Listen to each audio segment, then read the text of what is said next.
fixing to start kicking ass, just like it said at the beginning of the program. Man of the hour, tower of tower, too sweet to be sour. Sending your ass on the jabroni jet to the other side of the territory, brother. The Alabama Hammer. Nightmares are the best part of my day. The goods from the wood. Hot damn!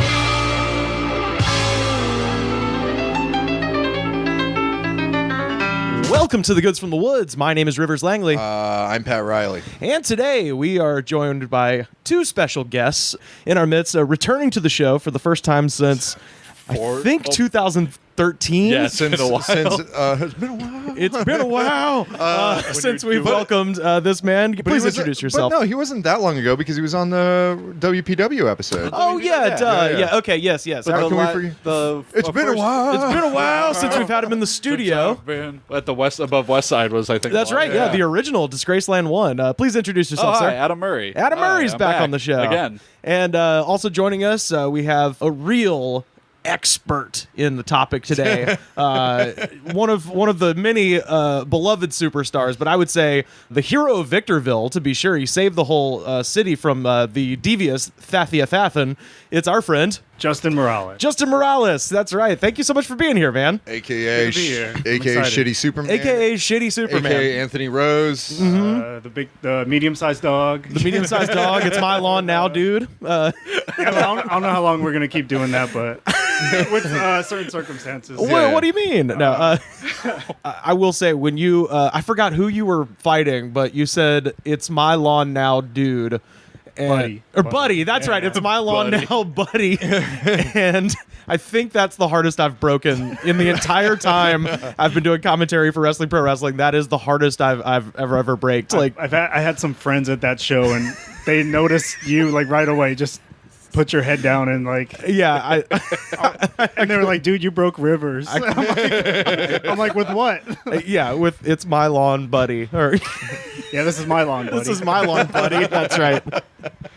Oh God, it was so goddamn funny. But yeah, so if you live in Los Angeles and you can hear my voice right now, and you've not checked out Wrestling Pro Wrestling, what are you doing? You're fucking up. If you like this show, my God, it's so much fun. And Adam, of course, was on our episode WPW Superstars. Unfortunately, Justin couldn't be on that one. He was out with an injury, but we've got him here today. I'm here today. Yeah, and of course, he was the star of last week's episode. He's also our butt rock aficionado. So technically, we're welcoming him back to the show. Yeah. Adam, the last time you were on, we talked about you were putting together a short film. Yes. Based on a Mountain Goats song about wrestling. Inspired by a Mountain Goats song off their 2015 album, Beat the Champ. It was super fun to film, and as soon as that goes up, obviously we'll be tweeting that out and everything. I'll plug it more at the end. For sure. So back in September, we got a tweet. This is from our friend at JM Janks. He writes, at the Goods Pod, are y'all ever going to do any more shows where you draw a horrible wrestling pay-per-view out of a hat and review it? That shit was hilarious. So I wouldn't say that it was hilarious because we ended up drawing one that had no redeemable qualities whatsoever. It was probably the most boring thing ever outside of Jesse Ventura dressing like Rob Halford. Yeah, well, he did Which say he still does to this day. Yeah, that's right. That's true. Well, he said that shit was hilarious. I think he meant what we made of it. Yeah, well, not the pay-per-view itself. Well, JM Janks, your prayers have been answered. That's right. Hopefully it'll be up to your expectations because we have collected a set. Yeah, and he's by the way, he's of course referring to back in, I believe it's 2014. It was Mr. Nick Thomas. We had him on the show, and we drew Fall Brawl 93, baby. And boy, it was dog shit. It was a snooze. It was a snooze. But we watched it, and we're going to do that same thing again today. We have a cowboy hat full of bad pay-per-views. Yes. So we're going to watch one. Here's the contestants for this week's... First of all, sip a bubbly for the working man. Yeah. Ooh, there we go. Cherry bubbly, Pepsi Company, get at me. So we have the infamous Heroes of Wrestling pay-per-view. I believe that is that in Beyond the Mat? Am I mistaken? No, in it's that? not. It's the one. Well, there's clips of it because That's what I mean. think they used it because that's the one which Jake the Snakes Roberts showed up completely just. Blackjack messed up. 22 or Yeah, whatever. Yeah. You want to play 21? I got 22. I play blackjack. I got 2 of those too. That means you lose. Yeah, What do you Hit mean? me. No, Jake. 25. Hit me. yeah, Jake, it's over. Jake, Shut up. Christ. 40. yeah. Keep going. But Snake eyes. this is this one Brings his own dice. This one is also infamous because it has a True Wrestling Observer -5-star matchup in the Bushwhackers Wow. versus Iron Sheik and Nikolai Volkov. And I think the highest rated match in it was 1.5 stars. So Wow. we got WCW Sin, a true Russo classic. A Was that, Vince the last, Russo. was that the last WCW? I think or Mayhem Greed? was the last one. I don't Greed. know. Greed, yes. Greed. Yes. But Sin, that's in there. ECW, well, WWECW's December Dismember. Oh, which- it's yeah. the bought that WWE. show. I bought that pay-per-view. There was 2 matches announced.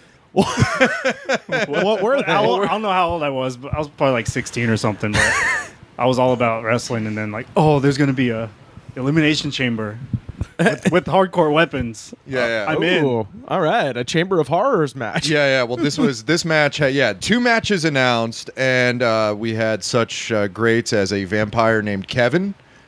We had Mike Knox and Kelly Wait, Kelly. what? A vampire named Kevin? Kevin Thorne. Kevin Thorne. His name was a vampire named Kevin? Well, he was a vampire. It should have and his been. name It was should have Kevin. And here he is, got a a- vampire named Kevin. Okay, we have to pitch this to Kendrick. Floating This is- his way. yeah. And Creepy crawlers. I will train. train and become a vampire named Kevin. What's up? Hey. You want to Yeah. drink blood or whatever? Oh, it's bright. So, it's bright. yeah, let's see. What do we have? NWO sold out in 1997, which Ooh. features the infamous Miss NWO pageant. And begins with, I believe, the NWO riding in on a garbage truck. Oh, just a fleet of garbage Just to trucks. tell you exactly what kind of match and what kind of show you're about to have. There's nothing more hilarious than X-Pac on a X-Pac garbage hanging truck, off dude. of a garbage truck doing crotch chops in the middle of Cedar Rapids, Iowa. King of the Ring 1995. Oh, boy. Yeah, with the main event of Savio Vega versus Mabel. Wow. Matt Classic. Everyone remembers that one. Of course. How much does he weigh? Halloween Havoc 95. Ooh. Yeah, that that's is like the progenitor of garbage wrestling. Oh, that one is- There's monster trucks and there's so The much. Dungeon of Doom. Dungeon And- of Doom, yeah. Kevin Sullivan. There's so Oh, much there's good all stuff. sorts of fun stuff. WrestleMania 9. Ooh, Bobby riding in on a horse backwards, I think. Yes, Yep. yes. Everybody at dressed in Caesar's togas. Palace, yeah. JR's debut, ignominious debut for Jim Ross, Hall of Famer. How many doinks showed up to that one? Halloween. I'll raise you 3 doinks and a dink. Halloween Havoc 1991 with the Chamber of Horrors. Electric. Abdullah the Butcher gets electrocuted match. And then No Mercy 2007 with the Punjabi prison. So, what do we got The here? Punjabi prison, by the way, I think was supposed to be for the Great Khali. Well, this one is the one with the Great Khali. Oh, it is. Yeah, Oh, okay. so this gotcha. one is It wasn't the- the first one. Yeah, so this one's the one where Great Khali is just like completely lost and doesn't have the physical capabilities to climb This the sounds cage. like What? every match with Great Khali. I was going to say, Khali? Really? The Great Khali? You don't say. the Great Khali. That clip of him just stepping over the rope and them not acknowledging that he has just outed himself from the match against, I think it was Edge. Yeah. Where Edge gets thrown through the middle of the ropes and then Khali steps over the top rope to go at him and everyone's just like, wait, that means he lost. Oh, and what do we have? I met Khali, by the way. He was at the Championship Wrestling from Hollywood. But it was weird because he wasn't in the event. We were just there watching the show, and then after the show, we saw him like walking into the thing like after it was over. Are you sure it was him? Yeah. No one else looks like no, him. Okay, got Nobody it. in the world looks like the Great Khali. Yeah. It was for sure him, and he was wearing the world's largest Hagar shirt, from Kohl's. Yeah. Just this. I mean, it was the size of an American flag at a car dealership. Like just the biggest fucking plaid shirt you can imagine. All right, so what do we got? I got a picture of that. I'll retweet that at the Goods Pod. Oh boy, are we drawing? Yeah, we're drawing. Hear that rustling in the cowboy hat, ladies and gentlemen. It's Halloween Havoc 1995. Oh yeah. So hey, it's close to the season.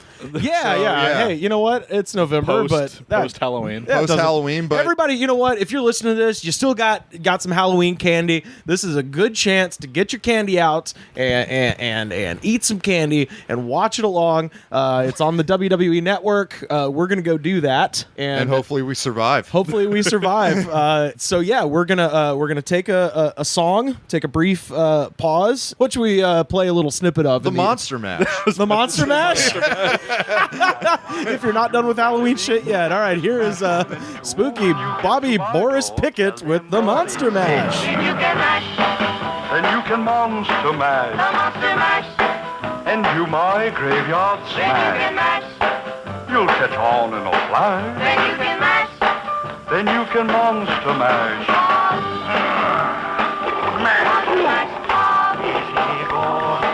Oh my God. I said it when we were talking about it, like it was only 2.5 hours long, but it feels like 6 days ago. That for years, adventurers searched to find the source of the Nile. It was almost legendary. It was only 2.5 hours long. It felt like 5 hours. The ancient Greeks explored the Nile, the world's longest river, to its very source, and they said that the Nile ran from the very mouth of Athena. But they finally found the beginning of the Nile down there in Nubia.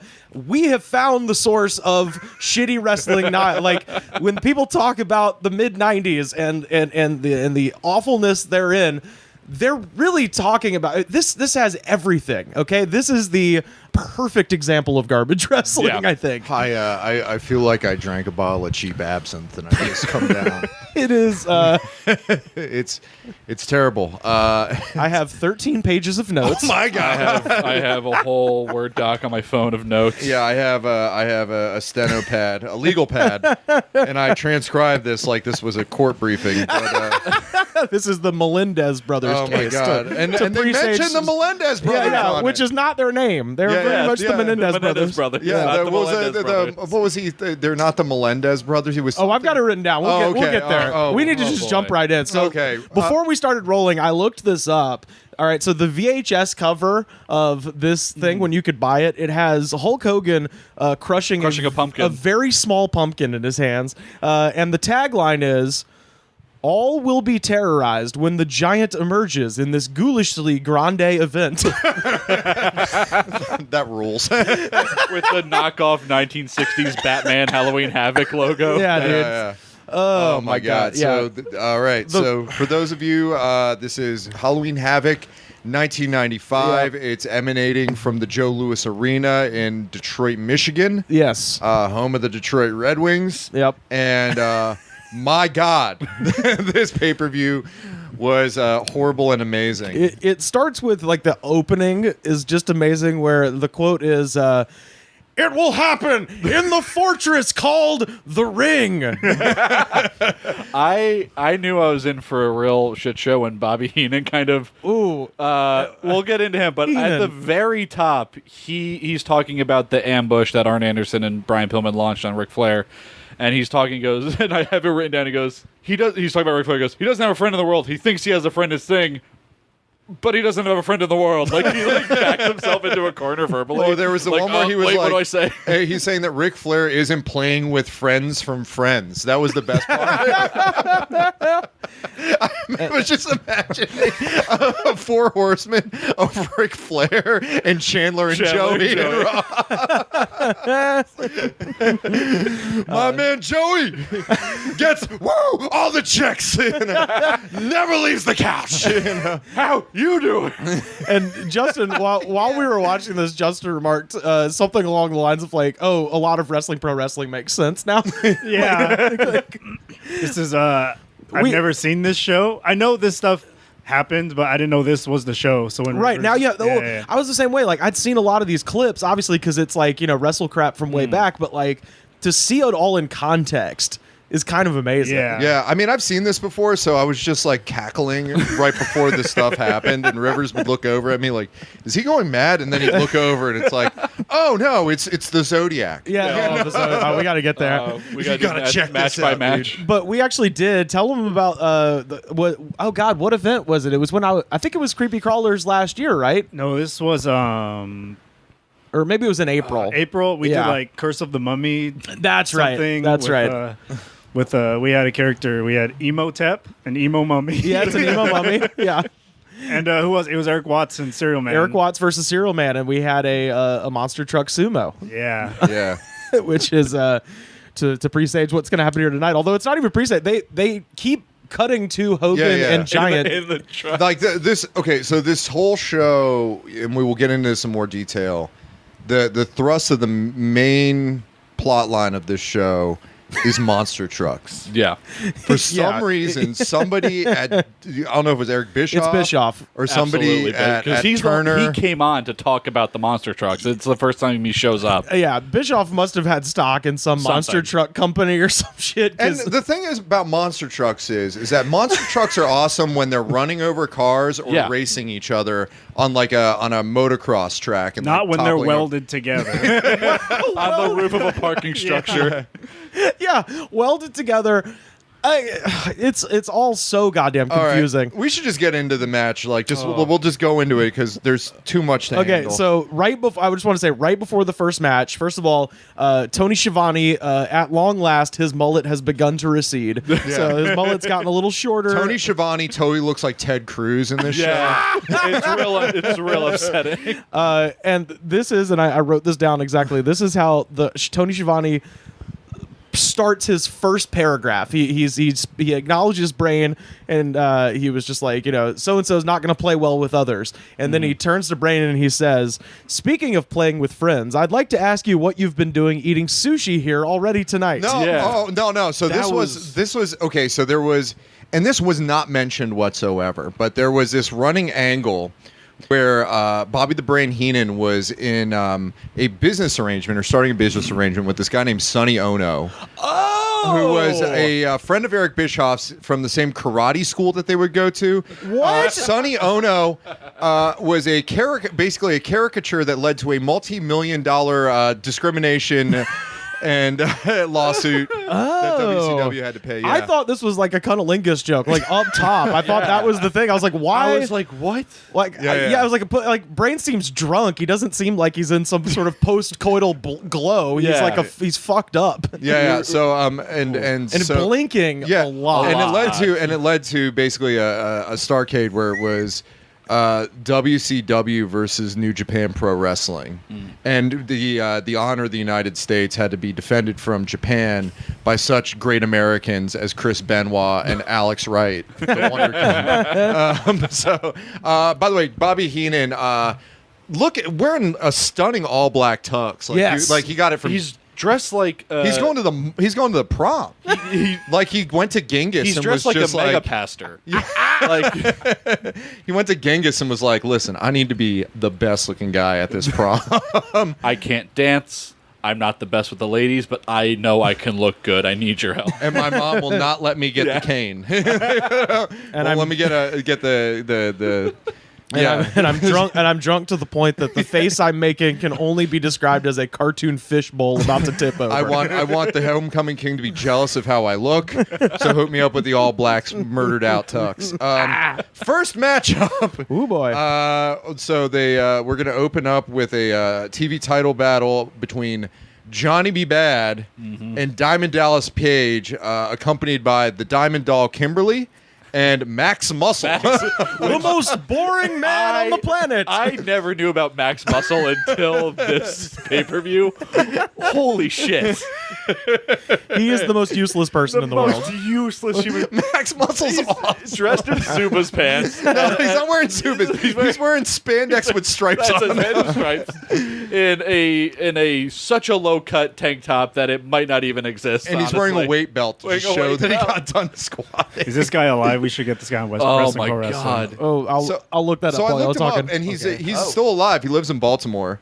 He's a Oh, we can't afford it. yeah. But No, the he'll thing- pay for The himself. thing about Max Muscle, and now I'm not saying that Max Muscle looks like that now, because Max Muscle's still huge. Yeah. But he looks like what I'd imagine. Everybody has like an uncle or a dad's friend that's like Exactly. obese, like kind of obese, and always wears like tracksuits or like sweatsuits. He's like, hey, back in my day, you should have seen me. I was so cut. Yeah. I was so ripped, man. I could bench press 600 pounds. Like, that is what that guy looked like prior. I went to high school with a kid whose dad was exactly that, who is especially that now. Yeah. Because he was super jacked when I was in high school, and now that I'm older, like, he is still, like, built like a refrigerator, but also just as wide as a refrigerator. I imagine that's what, like, Carl Bertano-Lanalewski from Aqua Teen Hunger Force looked like 20 years prior to when the show started. Yeah. But he was awesome, man. He came down and he had his, like, compression band that he was doing to, like, get a good pump, and oh my god, he whenever he sold and got punched, it looked like he didn't sell in the sense of like falling down. He, like, the punch, like, took his soul from his body, and he was like, catches an elbow towards the end of this match from Johnny B. Bad, and he reacts as if someone shot him from the rafters.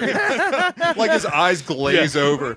Like it's almost like whenever anybody dies in the Crossroads video, the Bone Thugs and Harmony Crossroads video, where, like, when death touches them, it's just like they get the black eye, the contacts. There's a moment where he's just like, what? And then he just collapses, and then he's perfect because he's the thing is that Kimberly, the Diamond Doll, she's mad at Diamond Dallas Page into Johnny B. Bad. And then when she's clapping, he's kind of doing that thing like, hey, calm down, like the not even like admonishing her, just like, hey, quiet down, like the hand, like lower the volume sort of move. Which, can I bring up Bobby Heenan's horrible sexism towards... Oh, God. Oh, no. I have it written down. Oh, my God. I have the exact quote. She's a ditz. She may be beautiful, but there's nothing happening between them ears. If there was something happening, she'd smile. She'd show those pearly whites and let him know that she's on his side. 13 million times she's on his side. Fucking Christ. Oh, yeah. So, yeah. I was like, this isn't real. Yeah. So DDP... He's not DDP Yoga. By the way, he looks 20 years older than he does now. Oh my God. DDP, who is billed out of Las Vegas, Nevada, which is not true because he went to the same high school that I did. Is that New true? Jersey. Yeah, my dad played basketball with him. What? Yeah, my dad played. No shit. He went to Monsignor Donovan High School, now Donovan Catholic in Toms River, New Jersey, for a year, and then transferred to Point Pleasant High School. Wait, the Catholics took over a high school? I went to Catholic school growing up, and so my dad went to the same high school, and DDP went there as well. And him and my dad. And at the time, it was public, and now it's no, it was still private. So he transferred to a different school. He played on the same courts as Paige Falkenberg. Yes, as Paige Falkenberg. Paige Joseph Falkenberg. Yeah. And that's when Ready to Rumble came out. My dad was so excited to watch Ready to Rumble because DDP is the main villain. Yeah. So DDP looks haggard. Oh, so haggard. By the way, and he had just so you know the storylines. He had just won $13.5 million in the lottery. Yes. He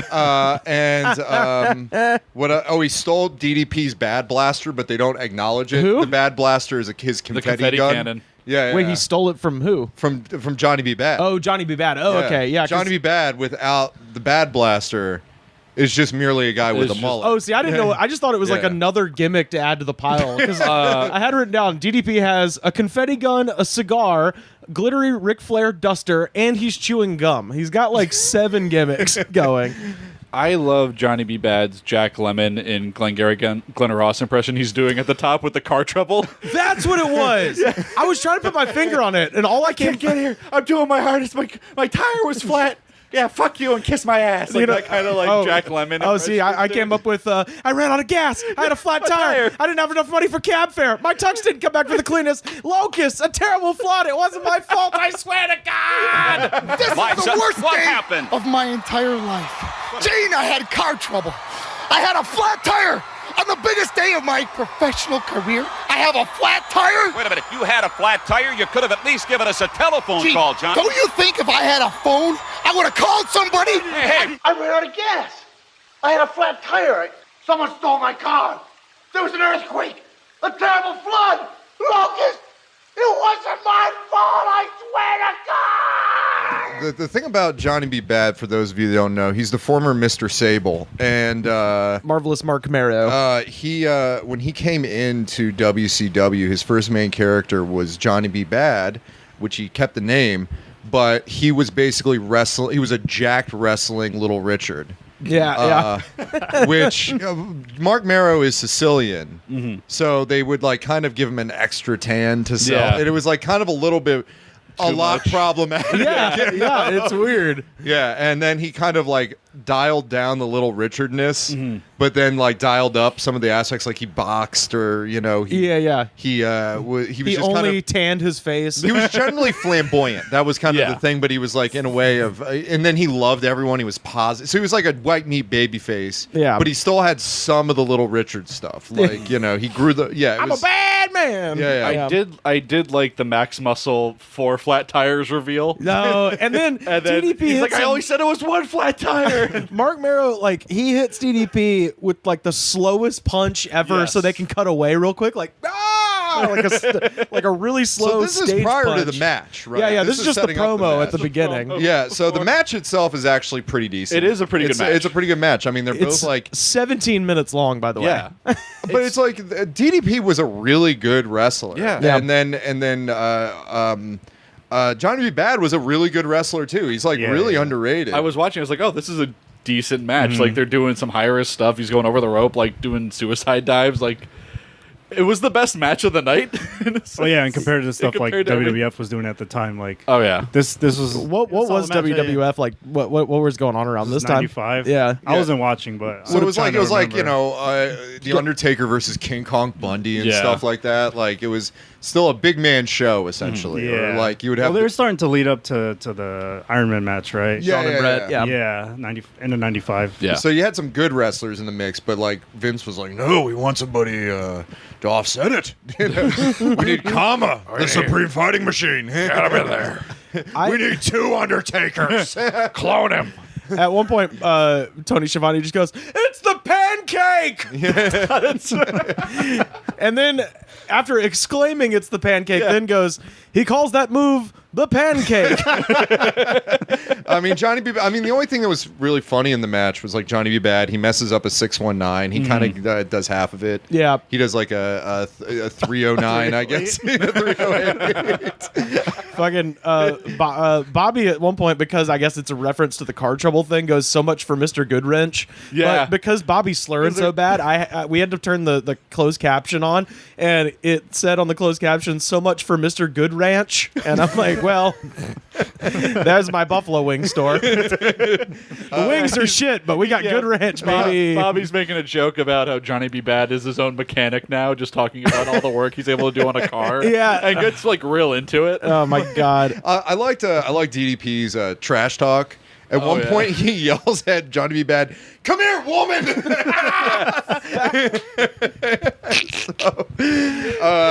It was a decent match. During the slow parts, they're hyping up the Sabu match to come, and Tony Schiavone says that the Sheik is, quote, "the man who literally built Cobo Hall." and I was just thinking, it's really hard to build Cobo Hall when you have like awful back problems and you can only use one hand because you have an Alibaba sword in the other hand. So Max Muscle is, even though the wrestling was good, Max Muscle was the best part of this match. Just useless. Yeah, a useless human being.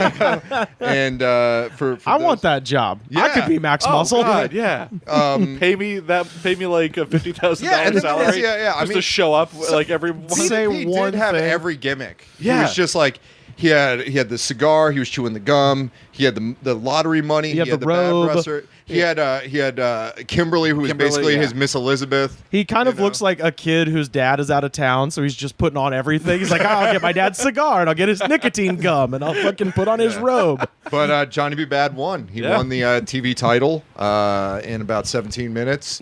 Good match. Also, that's where Bobby says the Sheik and Sabu make the Melendez brothers look like Laurel and Hardy. It's the Menendez brothers, Bobby. Menendez. All right.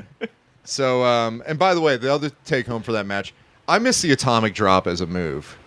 Yeah. Super hard knee to the dick. Yeah. The selling of an atomic drop is always hilarious. I got hit in the dick pretty good the last show, so. Oh, yeah. Is that right? What happened? Sassy Assassin, but did he kick you in the balls? Twice. Oh, no. And even the show before got hit in the nuts, but yeah, we got to work in an atomic drop now. Yeah. Start bringing that back. Yeah, do it. Yeah, because there's many ways you can sell it. You could do the thing where we'll put that over too. We're like, Oh, yeah, he got kicked in the kryptonite in the last show. Now it's the kind of time for the it's like the shitty atomic drop. It's either you sell it like you jump up really high, or you sell the fact that you've been you sell it like a small child that's running to a bathroom, like through a gay first. You do like the pee dance. All right. So the next match, guys. What do we rate that last one? On the Meltzer scale. I'll give it 3 stars, Brian. Yeah. 3 stars, Brian. Yeah. That seems pretty heavy. Yeah. That seems pretty heavy. I'd say 3 stars. Yeah. I might scale it down to 2.5. Yeah. All right. So the next match, the 1995 Wrestling Observer match of the year, Macho Man Randy Savage versus the Zodiac. Boy, if you could boil down what a Florida car dealership is to its essence, you'd have Macho Man's pants. His entrance at that show, every now and again I forget how over Macho Man was, and rightfully so. But it's like the fucking Pope showing up. Yeah, so everyone's so happy. It's just like, oh, he's back. Like it's incredible. Yeah, Macho rules. Yeah, and so it's great. Whenever you see him on these things too, you're right. It's like he's back. He's like, oh man, every time I see Macho Man, no matter what like wrestling condition he's in, which we'll get to in this match for sure. You're right. You're like, God, I wish this guy was still alive. Smile on my face watching Macho Man just come out in his fucking neon green. Oh, and we got to talk about the Mean Gene promo. I mean, oh my God, yes, I have so many notes. He looks like a full-on pinata at this point. Yeah, like he's just so much fringe, so much like crepe paper hanging from him. The Zodiac, for those of you that don't know, from the land of yin and yang, not yin and yin and yang. It is, which is how my mother says it, by the way. Yeah, the Zodiac is Brutus Beefcake. Right? Yeah, it's Ed Leslie's 29th with a single gimmick. birthday candle on his head. He has he basically has the Ed Grimley hair, and he has a so his face paint is if like he went to the face paint person at like the flea market and was like, so do you want the tiger? Do you want the bear? He's like, give me Zubaz. I want to be a spooky zebra. Spooky zebra. Spooky zebra unicorn. Yeah. Spooky zebra unicorn. With just a gelled, just dipped in wax. It's a birthday candle. Yeah. So weird. I was looking. I was like, what the fuck is on his head? Walking, so his character he's the Zodiac. Don't know what that has to do with the Zodiac Killer or the signs of the Zodiac. He just walks to the ring. Sounds cool, that's why. Yeah, it does. It's got a Z and a hard C at the end. Yeah, but he walks to the ring and he's just like, yes, no. No. It's not that. He goes, and he starts like, I think he's doing his hand like it's a train whistle, but then he's kind of doing the Roman Reigns like fist cocking thing while he's doing it, which I think is supposed to be like like how you would do it when you were a kid and you were driving down the road and you see a truck and you start pulling your fist to make the guy honk the truck. None of this ties to his character. Yeah, but then he's painted like a zebra and he's going, woo, woo. And the other thing to mention for those of you, the production values, despite the fact that this is a Turner Entertainment property, horrible. Yes. Whenever they would reveal the names, it would be an old English type, but it was revealed by a basically Microsoft Word clip art for Halloween. That would be like side scrolling in, or there would like be a spider. There was a spider. My favorite was the witch on a broom. And then the other one was a pumpkin, a weird faced pumpkin that looked like a tiki idol. Yeah, sort of, it's like something you would buy at a dollar store in the '90s for Halloween to hang in your window. It was really bizarre. And it would go across the bottom of the screen, but the name would already be turning like 3 dimensions to reveal who it was, so it would get there in the middle of it, and so it's like it was all horribly timed. Final cost of those graphics, $80,000. Yes, probably. This match is notable for, beyond being the 1995 Wrestling Observer Match of the Year, notable for a couple of things. One, I think there's the most fringe between the two wrestlers of any match of all time. Like, so much fringe. And it lasts 2 minutes. They basically brawl, and then a person who appears to be Sebastian Bach from Skid Row rushes the ring. It's a woman who. It was a woman? Yeah. Oh. It took 10 security guards. 10 security guards. So it should have been Sebastian Bach. That would have been so funny. Yeah, it's a goddamn shame. Like $50,000 to have Sebastian Bach show in Detroit, it could have been Ted Nugent. Macho, by the way, famous for beating the shit out of a fan a couple of years later. To his credit, gets out of the ring and lets the ref and the security take him. She goes right for him. Yeah. And he was like, ooh, and just like out of there. Oh, no. And then him and fucking Brutus. I didn't know it was a lady. Yeah, I Googled it. I was like, 95 fucking Halloween Havoc. Yeah. Ring, and they're like, yeah, a woman came out of the stands and went right. She was pretty awesome. Yeah, like pretty jacked up for a lady. I couldn't find anything about why it was happening. They should have like signed her to a contract and made her like the centerpiece of their like women's division. It might have been at the start of that match. Macho Man walks out and hugs some other woman. Gave her the wrong idea. He loves me. No, that was one of the ring like was one of the ring. Yeah, but it was like whispers in her ear and like is very happy and she smiles and then he gets in and then like maybe it's just jealousy. Like why not me? I don't. But this lady. Like I would love to see her in a match against like Akira Hikuto or something like that. Fucking fearless. Bull Nakano versus the woman that rushed the ring. That would be amazing. Just Bull keep that Nakano name. versus Sebastian Bach. Yeah, there we go. Now we're thinking. Now we're selling tickets. Yeah. 2 minutes long. The whole match was basically everybody trying to get this lady out of the ring. It took 10 security guys to get this woman out of the ring. It lasted 2 minutes. Macho Man up with the diving elbow. Not one of his better diving elbows. Weird. More like a diving like elbow after his entire leg lands first, and then his elbow. It's kind of more like a falling elbow. Yeah. Not one of his better ones, but you know. So it was supposed to be Kamala in the match. He couldn't make it, so Zodiac took his place. So. Oh, okay. But his technique for diving out. Wow. Because he's hitting knees first and then landing elbows. Yeah. And I'm just watching like, oh, he does it all night too. Yeah. And it's like, oh, dude. Because he used to land when he started butt cheeks first, and then he went hip, and then he went knee, and then he just stopped doing it. Yeah. All right, so in the backstage, we kick it to Bobby. We kick it to Mean Gene Okerlund, who basically plugs the hotline 109-9900. Yep. Rumors galore. But he's joined by Johnny B. Bad, a victorious Johnny B. Bad with his TV title, newly won. And Johnny B. Bad, currently a motivational speaker in high schools across the country. Sense. Yeah. He was starting out his motivational speaking career in this promo. Yeah. What does he say? If you can breathe, you can dream it. You can be it. If you breathe, you can't succeed, or whatever he says. Just all these things. Just it's all the. He's so happy. All He's the so cliches. happy. Yeah. So I have Mean Gene says to Johnny B. Bad, and I'm quoting here. In honor of your Tutti Frutti, I'm going to sing Tutti Frutti in the key of C down at Pegasus tonight. We're going to go get some Greek food. Moussaka. Yeah. And euros. So I Googled Pegasus. Oh, God. Pegasus is a Greek restaurant in Detroit. It's still around today. Here is the most recent Yelp review from October 20th, 2018 at Pegasus. My pregnant wife ordered chicken kebab, and my 5-year-old daughter got a chicken meal. Both dishes came out raw. My wife and daughter only discovered this when they bit into it. My daughter's chicken in particular was red raw and bloody inside. Oh, no. I immediately complained to the waiter, who said he would get the manager. We waited, and while I waited, I took out my phone to take a picture. The waiter ran back to the table and grabbed the plate, so I could not take a picture. I tried to refuse him to allow him to do this and wanted proof of how this chicken was cooked to show to the manager, who didn't make an appearance.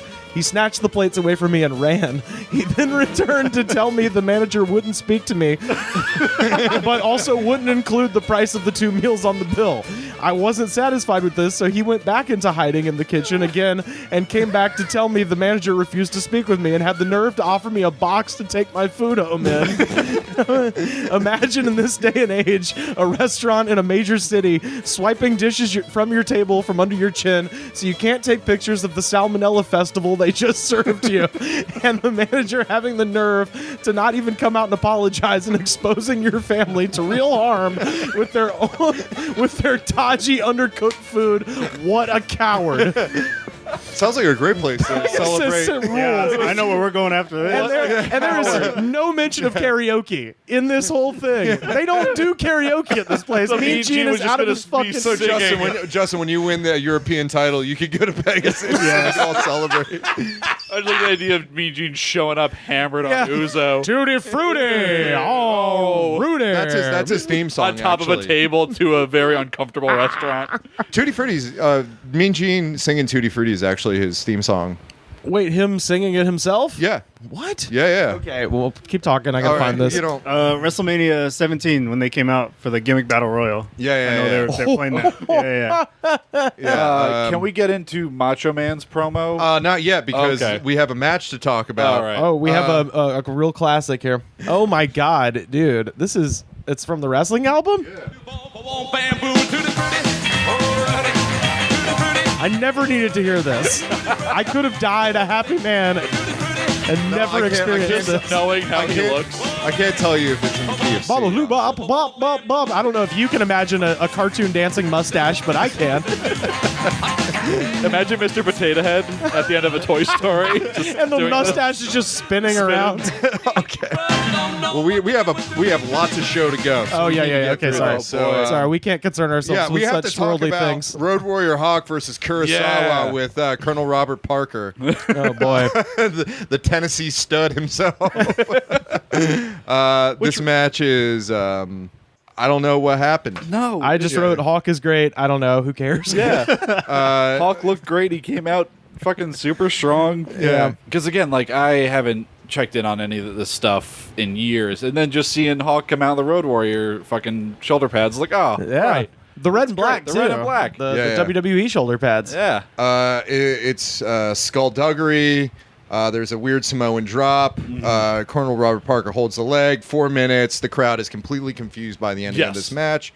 Kurosawa is the winner. Bobby the Brain makes the comment that water is no good for you. So just to hammer home the point that he is. Can I dump this out then? Should I dump this out? Making the point that Brain is getting more and more messed up. Oh yeah, and you don't need water when you're on a team. Absolutely on some kind of drug. If you're we'll talk about if later. you're trying to get drunk, you don't need no water. Let the motherfucker burn. Fish fucking it. Never touch the stuff. Hawk just being Hawk. Great. Kurosawa. Not as good as when he made Seven Samurai. And Rob Parker dressed as Colonel Sanders. Dressed as the rich Texan from The Simpsons. Yeah. You know a pay-per-view is good when just the backstage parts are the more exciting things to talk about, because the next thing But this is 4 minutes. It's going to get interesting after this. Macho Man interview. Woo. Hell yeah. Boy. Oh, so I think the hardest I laughed at the whole thing was when you see Mean Gene, and then you just see Macho Man passing in front of the camera while Mean Gene is like a shark fin. It is incredible. Macho Man is, he's everybody's like go-to just favorite of all time, but like there's a reason for it. The man is the most so weird, compelling person. And like the question that I had for you guys, like, do you think if Macho was still alive that he could teach that legitimately at like NXT? No. That's what I think too. No. Because like I wrote down, would he be a good NXT coach? I don't know if you can teach anyone how to be like Macho Man, because almost no one can pull off what he does, because like, what is he? There's a lot of stuff in wrestling you can't teach. It's just you have it or not. Like the charisma, that kind of energy and like feel, that heart that Macho Man has, like you can't teach that. You either have it or you don't. It's why like you see a lot of top wrestlers. Yeah, I would say it's like almost the something's same for just Stone missing, Cold. and because you either have it or you don't. Macho Man was amazing. Every time I see him, I just get more and more sad that he's not with us anymore. Yeah, because and he was starting to come back too. They brought him back for the video game. That video game, and then he passed away. Or it was that action figure promo too that he did. Where he's just and you're like, oh god, he would be so. Like I would think that. Obviously, like when they put him on commentary, he was not happy with that and stuff like that. But I would imagine if he was still alive at this age, him as an authority figure would be the fucking greatest. What would he have in his office? Like, what would his office would just be tattered like bed sheets and just like shit written in. It looked like a circus that got left behind in a town. They just like left the cages and a bunch of the tassels. And the thing about he'd be in a cage. To Justin's point, I mean, it's like if you watch old clips of Macho Man, like back when he was in Memphis, he was out of his mind. Yeah, like, he was like that's cocaine. That's that's true. Because it would be like it would be him and his brother Lanny, who would be wearing like conquistador armor, and then his dad Angelo, who looked like Dracula. And there's one promo where like they're in a feud with the Rock and Roll Express, and Macho Man has like stopped. And he's like wandering around, and Lanny's on his thing where it's like, "Oh, we do not belong in rock. We don't listen to rock and roll. We are virtuous. We are kind. We are not into sins of the flesh." And he's like going on, and then Macho Man comes out with a chair and starts hitting himself in the head, throws it down, and just stares into the camera. Just his eyes are about as wide as they can be. God. And he's just like, "We're sexy beasts." Oh my God, he's the best, man. And this promo definitely. This promo's insane. Yeah. Oh yeah. Who's got? I got quotes written. I'm sure my you guys favorite do My too. favorite thing is that he doesn't like. He's not aware of the monster truck thing, and No. when he mentions it, he's like, "There's monster trucks." And he goes, like, no one told me about the monster truck. Why didn't anyone tell me? There's grave digger there. the best is when he's talking I about. love Bigfoot.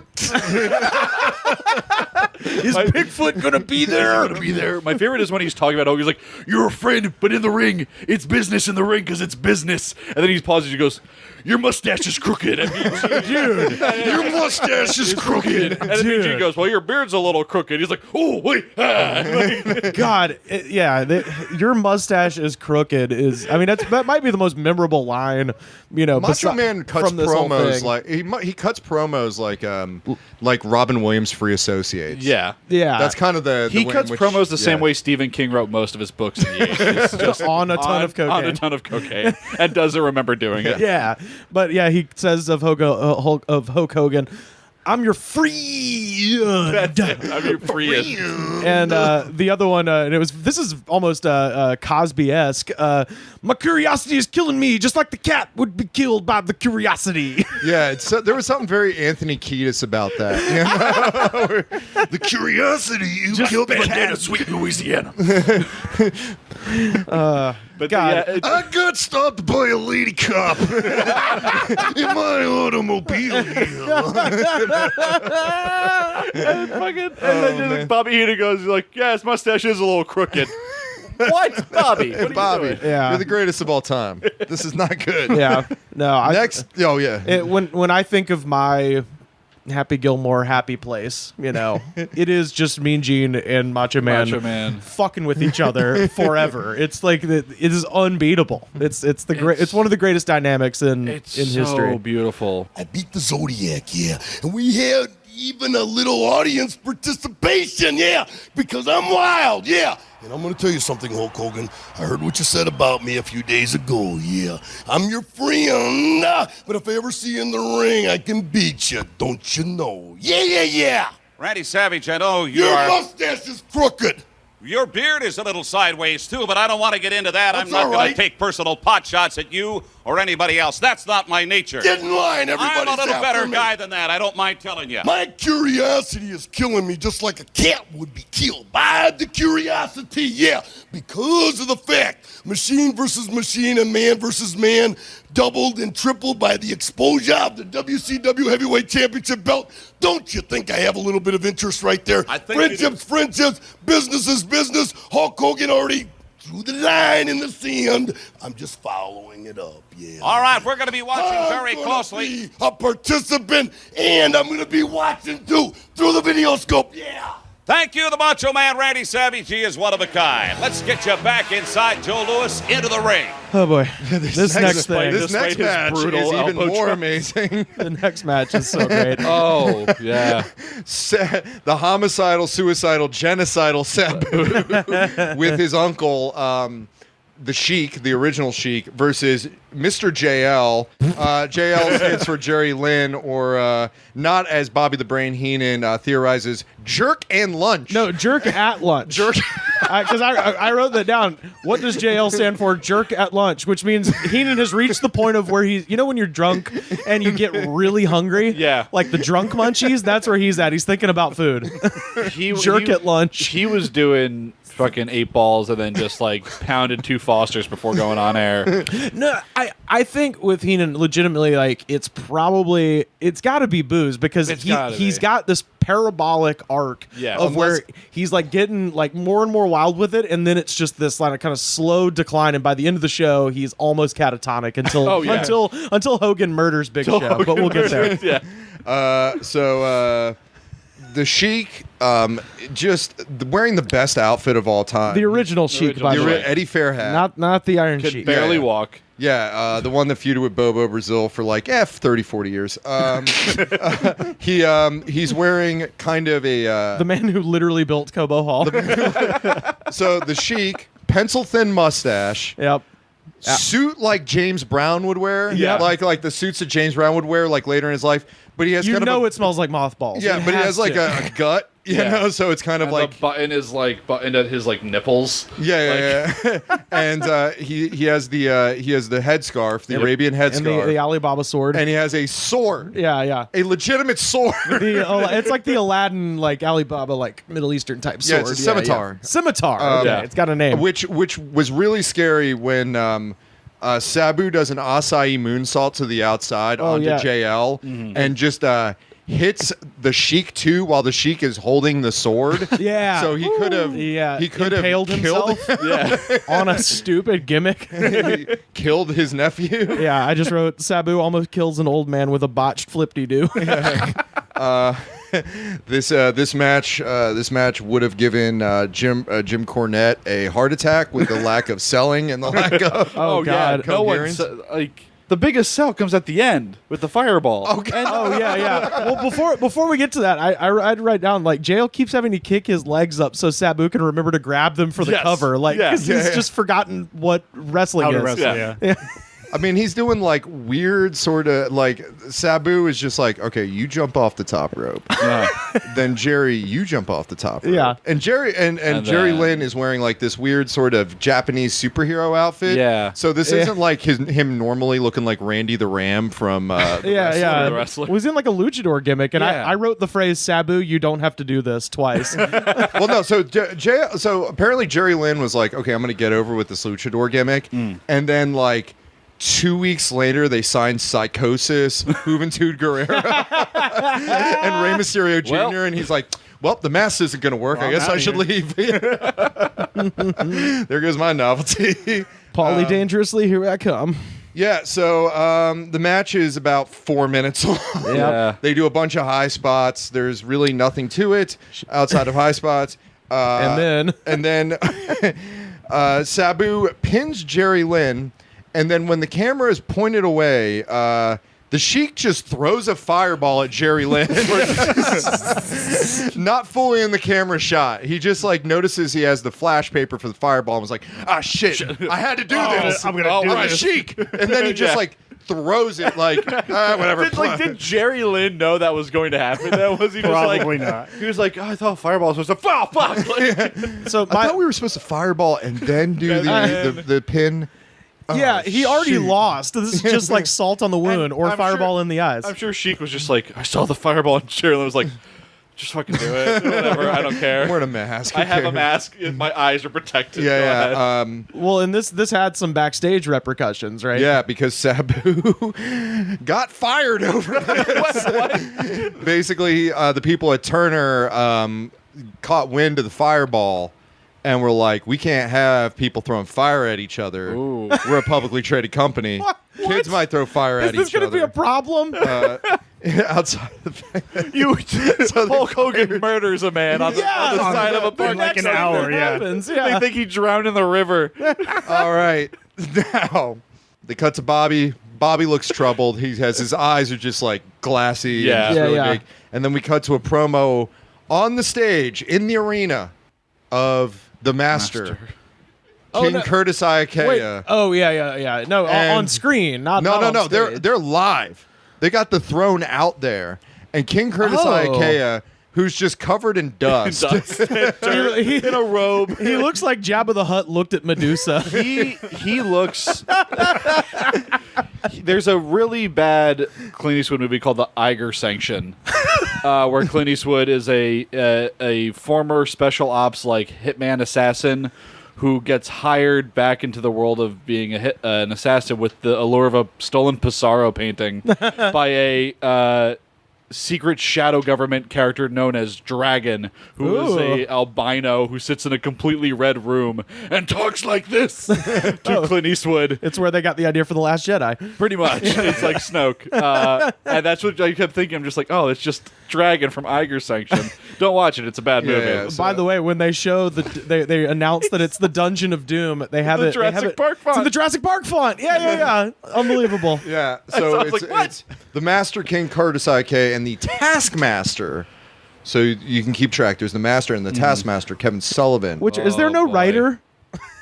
No one could have come up with. All right, we've got this guy, the Taskmaster. What's his boss called? I don't know. The Master. Good. Let's print money. King Curtis. King Iakea. Yeah, but clearly he doesn't walk. So basically, it's the Master cutting a promo, and he's just screaming. Yeah, Sullivan. And he's like, and typically when. It's a 5-minute promo with him screaming at the top of his lungs. When Kevin Sullivan was a Satanist, he would say all sorts of weird stuff. Yeah. Like getting strapped to the tree of woe. I ate the beetle nut and got to the 13th level of the 13th floor of my consciousness. And but the King Curtis Iakea is on a whole nother level. He's just like, Sullivan in Japan! Peking, China is another day. My favorite line: there will be a total eclipse of the sun around the world, which is not possible. No, it feels like a deleted scene from Dark Crystal. It's fucking bizarre. And if you notice, Kevin Sullivan trying not to cannot look at him. No. He is looking literally everywhere but at King Curtis.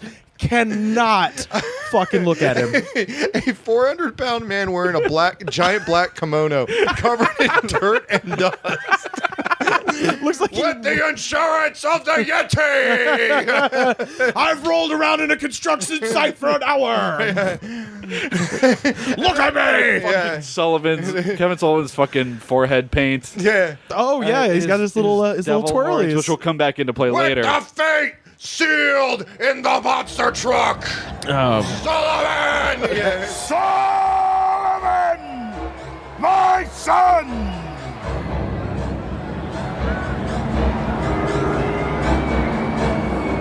The moon is full over Detroit, Michigan! And then, weirdly, Sullivan's the one who's drooling at the end. It's like, this promo, he needs a goddamn bib. Like, he's just, like... All right. Lord. So then we cut to backstage for the WCW Harley Davidson giveaway winners. This was the weirdest part of the show. Oh, man. Yeah, this was the weirdest the least charismatic rednecks of all time. Yeah. From Coleman, Alabama. Yeah, it's a guy in a Canadian tuxedo. Yep. His child bride. his fiance. Maniac Mike. Maniac Mike is what. Cadillac Jack, dude. Cadillac Jack and Maniac Cadillac Mike. Jack brother Bill. Oh God. And it's Hulk Hogan. It's Hulk Hogan with no mustache. With no mustache. All black. And then weirdly has his back. See, he's trying to sell the fact that his back is really good looking. Yeah. So he's got his back like mostly. He's almost in profile the whole time. It's really weird. And there's a Maniac Mike. Yeah. And then Maniac Mike won a Harley. Cadillac Jack looks like Bob Seger. Yeah. He looks like Bob Seger, but then also like 1970s Stanley Kubrick too. On top of that, and then Hulk Hogan is just. Which, by the way, it's really weird to watch a Hulk Hogan centric pay-per-view nowadays. It's like very strange. I didn't know Hogan was coming out on this Crown Jewel show. My God, dude. So it is that literally music hits and they give him power. I'm like, what the fuck is happening right now? You're just sitting there and you're like, I hope It's Gerald Briscoe and Pat Patterson. The immortal. I hope Pat it's the Patterson. Stooges. I hope it's the Stooges. My God, I hope it's the Stooges. That was I felt so awkward. Literally why I canceled my WWE Network subscription. I was like, I don't like this Crown Jewel stuff, but I still like NXT. And it's like, and Hogan's hosting. God fucking. Yeah. I was like, there's a Kurt Angle singles match on the show. I was like, I gotta It's watch happening this in an show. alternate dimension. Yeah. Yeah, and Yeah, I'll try to erase so that from my somebody memory. had a great tweet that just showed Shane McMahon winning the quote unquote That was World amazing. Cup. I cracked And Lesnar with the fucking belt. Dude, and someone on Twitter just had a picture of Shane holding up the cup, and it just said, "Is this canon?" Shane in that picture looked like a semi-jacked Ben Savage. Like, he looks like Corey Matthews. Shane McMahon now. right now with that picture with the Crown Jewel trophy. He looks like Dean Ambrose in 15 years. Yeah. With the black tank top and the jeans. Somebody, I think it was Tights and Fights tweet. They're like, "Good, you deserve this, you fuckers."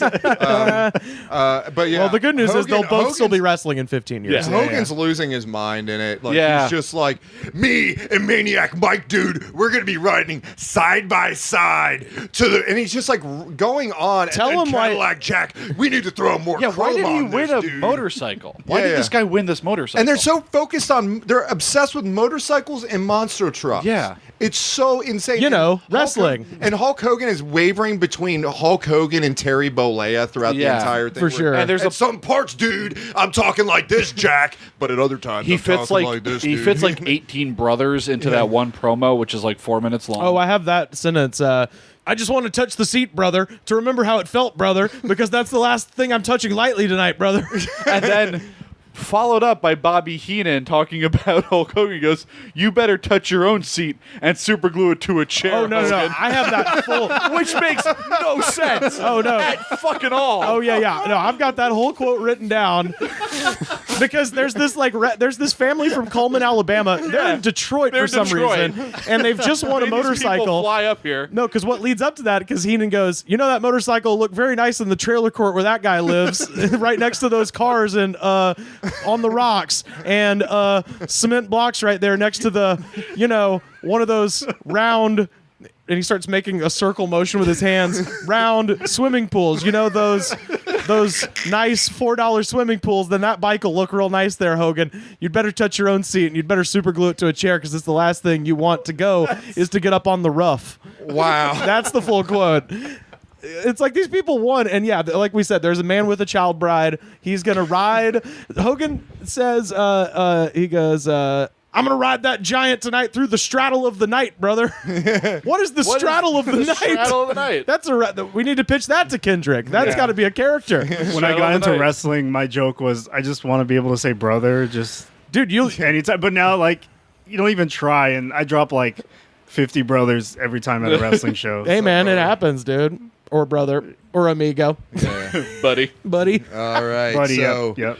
next match. Oh, sorry. Last thing. Oh. Hogan, this is officially what's going to happen is a premeditated murder because Hogan says, I'm going to take him in the ring and lay him next to his father. Yeah, he says he's going to kill the This says motherfucker. he's gonna kill him. Because the Big whole Show storyline is that Big Show is Andre the Giant's son. Yeah. Who showed up at Bash at the Beach and threw Andre the Giant's Princess Bride shirt at Hulk Hogan as if he wore it every day after making that movie. I've said it once. I've said it a million times. The Giant looking like Rake Yon from Viva La Bam at his face. His Captain Insano Waterboy era yeah. kind of shit. Yeah, which is funny because he's supposed to be Andre's son, but he's doing a bad Hogan. Yeah, he's doing terrible Hogan. And his we'll get to that because they show him later. Most boring match of all time. Meng and versus Lex Luger. Yep. Lex Luger looking like a jacked MacGyver. Yeah. And Meng, King of the small package. Meng looks awesome. Yeah, Meng looks he's so scary awesome. as shit. Yeah, he's a great dude. He's cool. Have you met him before? Yeah, we were at I worked the New Japan show and I got to say hi to him really quick. But he's a is really that nice man. Yeah. He's very intimidating. Oh, At yeah. least being out by the ring because I was a ring boy, but Yeah. I was like, please don't walk over here. God, and I was kind of terrified. his kids are badass too. Yeah, man. they're super cool guys. Yeah. He came out, he had two types of hair going on. Yeah. he had dude, the cornrow mullet. Kind of top. Like, But then he it had, was like spiral curls. Like, no, it was like braids. It was a braid yeah. mullet. Yeah. It's a braided It was mullet. Yeah. So amazing. And he was wearing like a weird mask. that didn't fit properly yeah, at and all. a cape. It was just they bought it at Halloween Town like 10 minutes beforehand. I mean, we don't even need to kind of. Yeah, my only notes for this: Ming is scary as shit. People should be throwing more shit at Lex Luger. He's awful. He's awful. And I just wrote, all Kelvin Sullivan ever wanted to do was worship the devil, man. One thing, and then he DQs Meng by disrupting the match during a pin because it works into the big plot of Lex Luger fighting Macho Man later that night, which that never comes around. Nope. Luger's punching. Somebody mentions that Luger is punching Meng, and somebody says Tyson couldn't stagger Ming with his punches, and I just had in my mind in his prime Mike Tyson versus in his prime Haku as like an MMA fight. Oh yeah, and I salivated for 5 minutes because probably the ring would explode. Yeah. Also, Meng. They were talking about how he had the Asiatic spike, the golden spike. And I thought it was the thumb thing that you punch your thumb right into the person's like jugular. A jugular. No, he had a literal railroad spike. Yeah. Jabs like but he doesn't jab him with the spiny bit, the pokey bit. He stabbed him with the other side. It's like, if you're gonna hit him with the spike, hit him with the stabby part, because at least you're assured of victory, right? Well, it's what we wrestling fans call the sledgehammer conundrum. It's why have a sledgehammer if you're just going to hit him with covering with your hand? Yeah, cover it with your hand. Mean Gene in the back. Oh, by the way, Lex Luger is victorious by horrible DQ. DQ by Kevin Sullivan. Meltzer gave this match -2 stars, I believe. It was like 15 minutes and then like that DQ. Yeah. It was like the most boring match ever. It's like wasting. And Lex Luger like manages to get a boring match out of Meng, where it's like a Meng match is idiot proof. Yeah. You go in there, you brawl for three minutes, Meng goes insane, and then you like put him in the torture rack. Yeah. That's all you need to do. 15 minutes long. Like, oh my God. Yeah. So and then he has a boring match with Macho, which is also difficult. Yeah, MVP of this. Mean Gene in the back with the Giant. Big Show's racing union suit looks like a duvet cover. I was like, what the fuck is he wearing?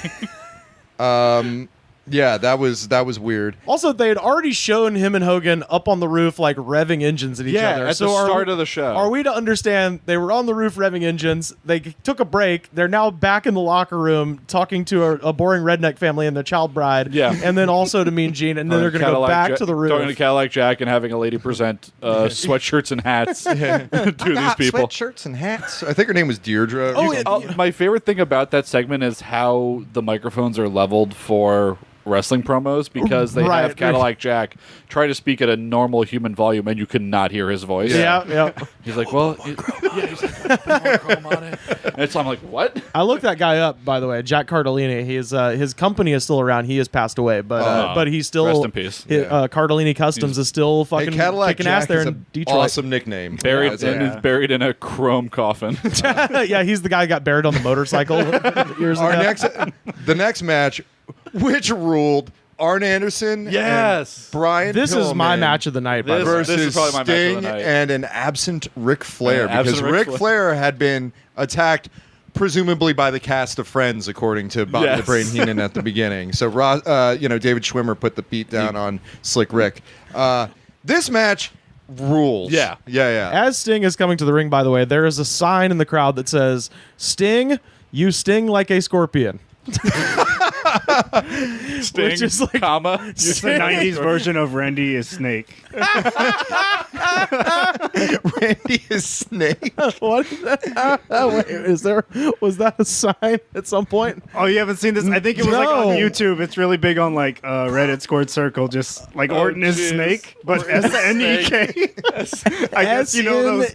If you read the YouTube comments on WWE videos, it's just people from India commenting. Oh yeah, sure. And it was just Orton is Snake. SNEK. Yep, SNEK. Yeah, Brian Pillman, a younger. Oh yeah, Brian. prior to his injury, prior to destroying his ankle, was out of control. His son called me an idiot on Twitter. That's great. What happened? Okay, quick side note. Rip Rogers a few months back tweeted something really stupid that was like, if you've been doing this for 5 years and you haven't had an audition or a tryout or anything at the Performance Center, like, rethink what you're doing. What are you doing? And like, what are you doing? Joey Ryan, a bunch of other like indie guys were like, this is stupid. Yeah. And I responded with like, oh, super great take, and just a picture of Kenny Omega like doing with the sunglasses on, nodding. Yeah. And like full disclosure, I know that Kenny Omega wrestled for a year in DSW, but counting what he says was his worst time ever wrestling in DSW for a year, and now turning down multiple main roster contracts for years. Right. Like, I don't count that as a main roster appearance. Yeah, sure. And then Rip Rogers blocked me on Twitter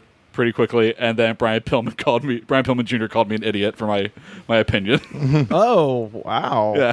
I didn't even know he had a son. And this was, he's wrestling now, and he's basically doing the loose cannon gimmick. No shit. But little thing about Brian Pillman, this was before the point in which he went completely insane and had the idea of chaining himself to the goalpost at the Super Bowl.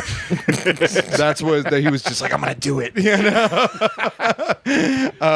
Brian Pillman, it's similar to Macho Man too. It's one of those things where you watch, you're like, God, it's so goddamn sad. He looked great. He was awesome, and even if the injury that had happened and all that stuff, he'd still be so useful to the business nowadays. Yeah. Like just a master, preternaturally talented. And Arn Anderson. My God. Yeah. My God. Holding on to whatever hair is left in the front of his scalp there. God bless him. I mean, he just looks like the toughest dad on the planet.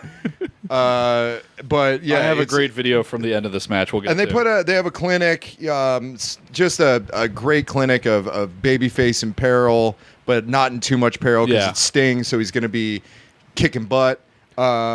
Flair comes out. His forehead's completely taped in slacks. Yeah, He rips off his polo shirt and in a polo shirt, and he's wearing his slacks and his dress shoes, and he just keeps throwing loafers at him like he's he's the guy at the press conference with George W. Bush, just like throwing There's a loafers. point he enters the ring and takes off his shoe and starts hitting Arn Anderson with it. Yep. Yeah, and I just imagine Flair just not even getting jumped because, spoiler alert, it was a big ruse. But I just imagine Flair being back there like, I'm going to kick my own ass. I need to sell it. You know? Like Edward Norton in Fight Club. I was about to say, yeah. Just imagine like Ric Flair just kicking his own ass for 2 minutes. And like, and the tape job on his forehead, the show had been so shoddy at points up to that point. When he came out with the tape on his forehead, I was just like, that's just a bad tape job. I was not expecting the ruse to happen because I was like, well, everything has been such a low bar somehow that this tape is already. And this show has been like lukewarm at best. Yeah. The crowd is just losing it throughout this entire This is a hyper specific LA reference, and I'll tweet this out at the Goods Pod so everybody knows what I'm talking about. But Ric Flair looks like the Silver Lake Foot Care sign with the bandages around his fucking head. This is very LA. It's a thing I can't even describe what the fuck I'm talking about if you don't live in LA. Go to our Twitter at the Goods Pod. I'll put them side by side. I know somebody that dresses that sign for Halloween. Fuck yes. Classic. Genius. Yeah. All right. Sorry. But yeah, no. Staple of come see us in LA, ladies and gentlemen. And they're just and the announcers are like partly into this match, but they have to sell the monster trucks and talking about the monster trucks so casually. Yeah, Flair. Brian Pillman at one point stomps Ric Flair, looks at he stomps Sting, looks at Ric Flair, does a crotch thrust and goes, "Oh yeah, feels good." Yes. It's great. Also, my note here: how does Flair have the exact same body 25 years later? Yeah. It is like at some point Ric Flair had a great body, and then it switched to fruit leather, and it's just been fruit leather ever since. And this was somewhere in that hazy transition point between how many chest presses he's doing. Just yeah, and he kind of has like the Susan Powder haircut. But anyway, this match is awesome. Go look it up. Yeah, man. It's a great match. The twist at the end, double cross. Oh yeah, which I believe the third time Flair has turned on Sting. Yeah. Sting never learns, man. Yeah. I have a great video I sent to John Ungaro when I was watching last night. So it's afterwards when Flair is cutting a promo on I'll play it for you. Watch what happens. Oh yeah, the soda cup that lands perfectly. The miraculous soda cup that lands in between Arn and Flair sinks it. Like this fucking whoever was in the stand. 3-point Steph Curry from downtown, baby. I just wish Arn would have grabbed it and just took a sip, staring straight at the camera. Yeah, it's so. I laughed so hard. Oh yeah. And Bobby, by the way, presages what's about to happen because he goes, "Sting's gonna feel like he fell off the roof." So yeah, they turn on Sting, reform the Four Horsemen.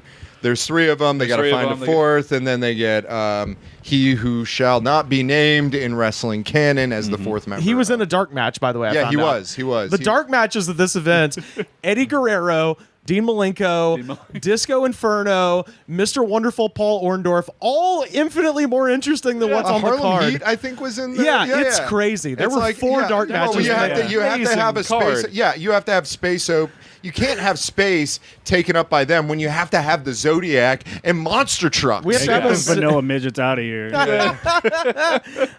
Also, one thing I just wanted to mention, because this was, I believe, the only. How dare they disrespect Disco Inferno? I believe this was the only tag match on the card, right? And it's something that I wonder when this started occurring. I should have gone back and looked at WWF because I have a feeling they're the kind of progenitors of this. But when did they start doing heels on the right, faces on the left, as far as hard cam goes? Because this one was like flip-flopped exactly. Like they were on different sides of the ring. Yeah. Because if you watch WWE and you're like wondering, like, do they think this person is a good guy or a bad guy? Watch them in a tag match, and if There's they're no such thing as good guys, or right? bad But if guys. they're on the left, generally they're a good guy. And if they're right, they're on a bad guy. Yeah, if it's a hard cam, the on hard baby cam face is facing. Yeah, the babyface always faces hard cam, and then this one was flip-flop. So like. Yeah, it was weird. Anyway, that was my little note. Sting just doing a great job. Oh, Sting rules. I meant to look that up, but I was too busy looking up Yelp reviews for Pegasus. Sorry. I was being a fucking journalist, okay? Yeah, a broadcast journalist. Broadcast journalist. All right, so this rules. You need to watch it. Now we cut to the back for more fun with the hotline, the WCW hotline. Boy. Oh, yeah. Mean Gene, baby. No. With Mean Gene. And if you call in now, you could talk to Mike Tenay or Road Warrior Hawk. Which Hawk is out of his makeup, out of his pads, sitting shirtless like he just got done in a shower. Yeah. And Mike Tenay looks like he's had his blood drained like the Black Dahlia. Yeah. The thing that's amazing this is the thing about Road Warrior Hawk and the Road Warriors in general. If you took Animal's face paint off, he still looks like a guy that you would call Road Warrior Animal. Yeah. Because he had like the beard and the mullet mohawk. He looked awesome.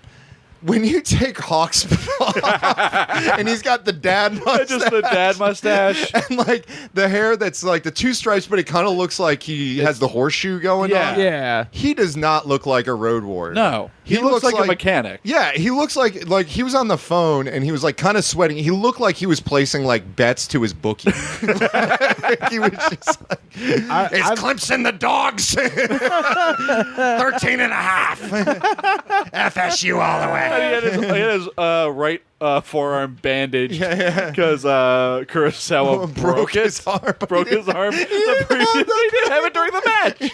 He came out totally fine. By the way, psychology, brother.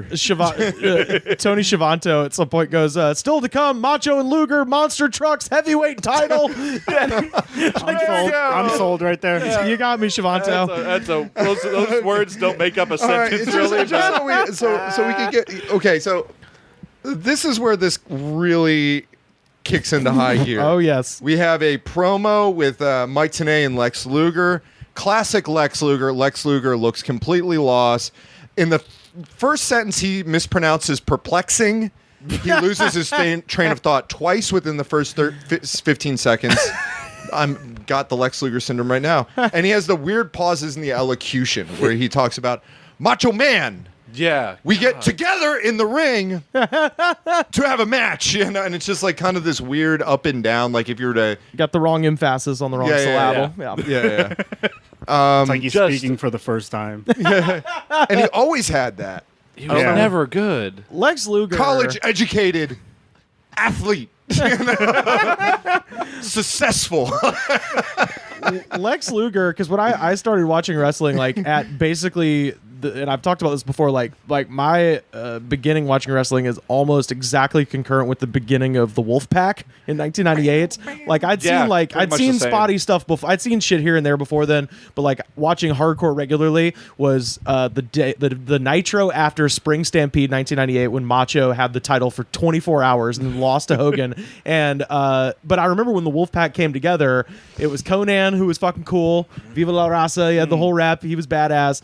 Nash was my favorite. You had Hall there for a little bit before he turned. Dusty Rhodes. It was like Macho Man. It was like a good group.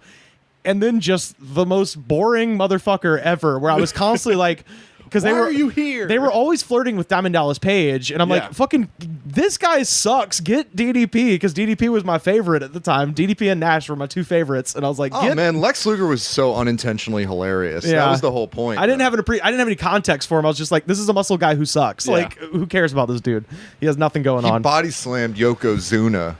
On a battleship, on my birthday. Okay.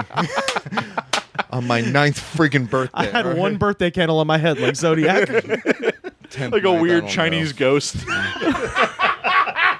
All right, so if the candle goes out, I can't haunt anymore. Sorry. So now we have a recap of this whole sordid tale between the Giant and the Gaint himself and Ho Kogan and Hulk Hogan. The problematic Hulk Hogan, awful Hulk Hogan. So here's the thing, and this is just so you know where this feud's coming from. All right, Kevin Sullivan, Satanist but not really, declares a war on Hulkamania. Gets wrapped up in his dungeon of doom. He's been called by his master, King Curtis Iaukea. He gifts him a bunch of weirdos like the Zodiac. And the Shark, and not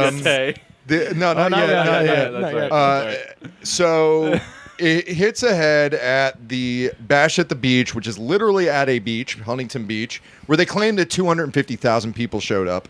No way to check those numbers. Yeah, it's like where the Giant throws a shirt at the shirt that the Fezzik shirt from Princess Bride at Hogan, which is basically Hogan standing behind a motorcycle. Yes, his Harley, his prized Harley. Yeah. So in order to fight the Dungeon of Doom at the first point, Hulk Hogan goes to a cave somewhere in the forest, maybe in the Himalayan mountains. I don't know. And he gets strangled by the Giant. Yeah, who emerges from a statue. It's sort of hinted because Kevin Sullivan's yelling at Hogan, and then he hits his cane on a statue of a large stone man, which then explodes, and the Giant steps out of the statue. So, like, Sullivan is sort of like the ancient tale of the man who plants the dragon's teeth in the potter's field, and then the Giant grows like some sort of mythical beast. But he's also Andre's son. Yeah, like there's so much mixed shit going on here. So things really pick up when Hulk Hogan's cutting a promo on his motorcycle. This is the darkest surrounded by children, men in construction hard hats. Yep, just the good old common working people of America. Yeah, and children then, and construction workers. And then they fight to survive. And then the Giant takes his monster truck and runs over Hulk Hogan's prize Harley Davidson. Yep, that motherfucker. That's bad, but the most vicious skeleton designed monster truck. Yeah, and then after a match in a cage, the Giant breaks Hogan's neck by wringing it. But the most vicious, quote unquote, vicious and horrible attack to Hulkamania came later. Darkest day in wrestling. When Kevin Sullivan, dressed as an old woman, attacks him from the outside, beats him with a cane. The Giant comes out, rips off Hulk Hogan's neck brace, breaks his neck again. Yep. I don't know why Hulk Hogan is not permanently crippled. And then Kevin Sullivan shaves off Hulk Hogan's mustache. I had no idea that was part of the storyline. I was like, why the fuck Because he was filming a movie called Secret Agents Club. Oh, that won the Oscar in '95. Yeah, right. Yeah. Schindler's List, I think. Liam Neeson got shafted that year. Damn you, Hulk Hogan. And then Hogan's back. He's dressed in all black, no mustache. The mustache is the only thing holding back Hogan's true evil nature. Yeah, it's yeah. like what's implied. Oh god, yeah, that it really is because he's back in black. And then he's back in all black. His neck is perfectly fine. His neck. The Giant is trying. Evil healed his neck. The Giant is trying to burst into that episode of Nitro while Hogan's revealing himself in all black, reaching his evil side. The Giant's trying to break into the arena in his monster truck. The Zodiac is hanging out the window like a dog enjoying a car ride. Yeah, saying yes and no. And, hey, he likes that fresh air. And then the Yeti breaks from the ice. Yes, with a lightning and is bolt revealed. strike. Yeah, and then there's two monster trucks, and then they morph into the respective combatants. Yeah, like Transformers. Oh my God.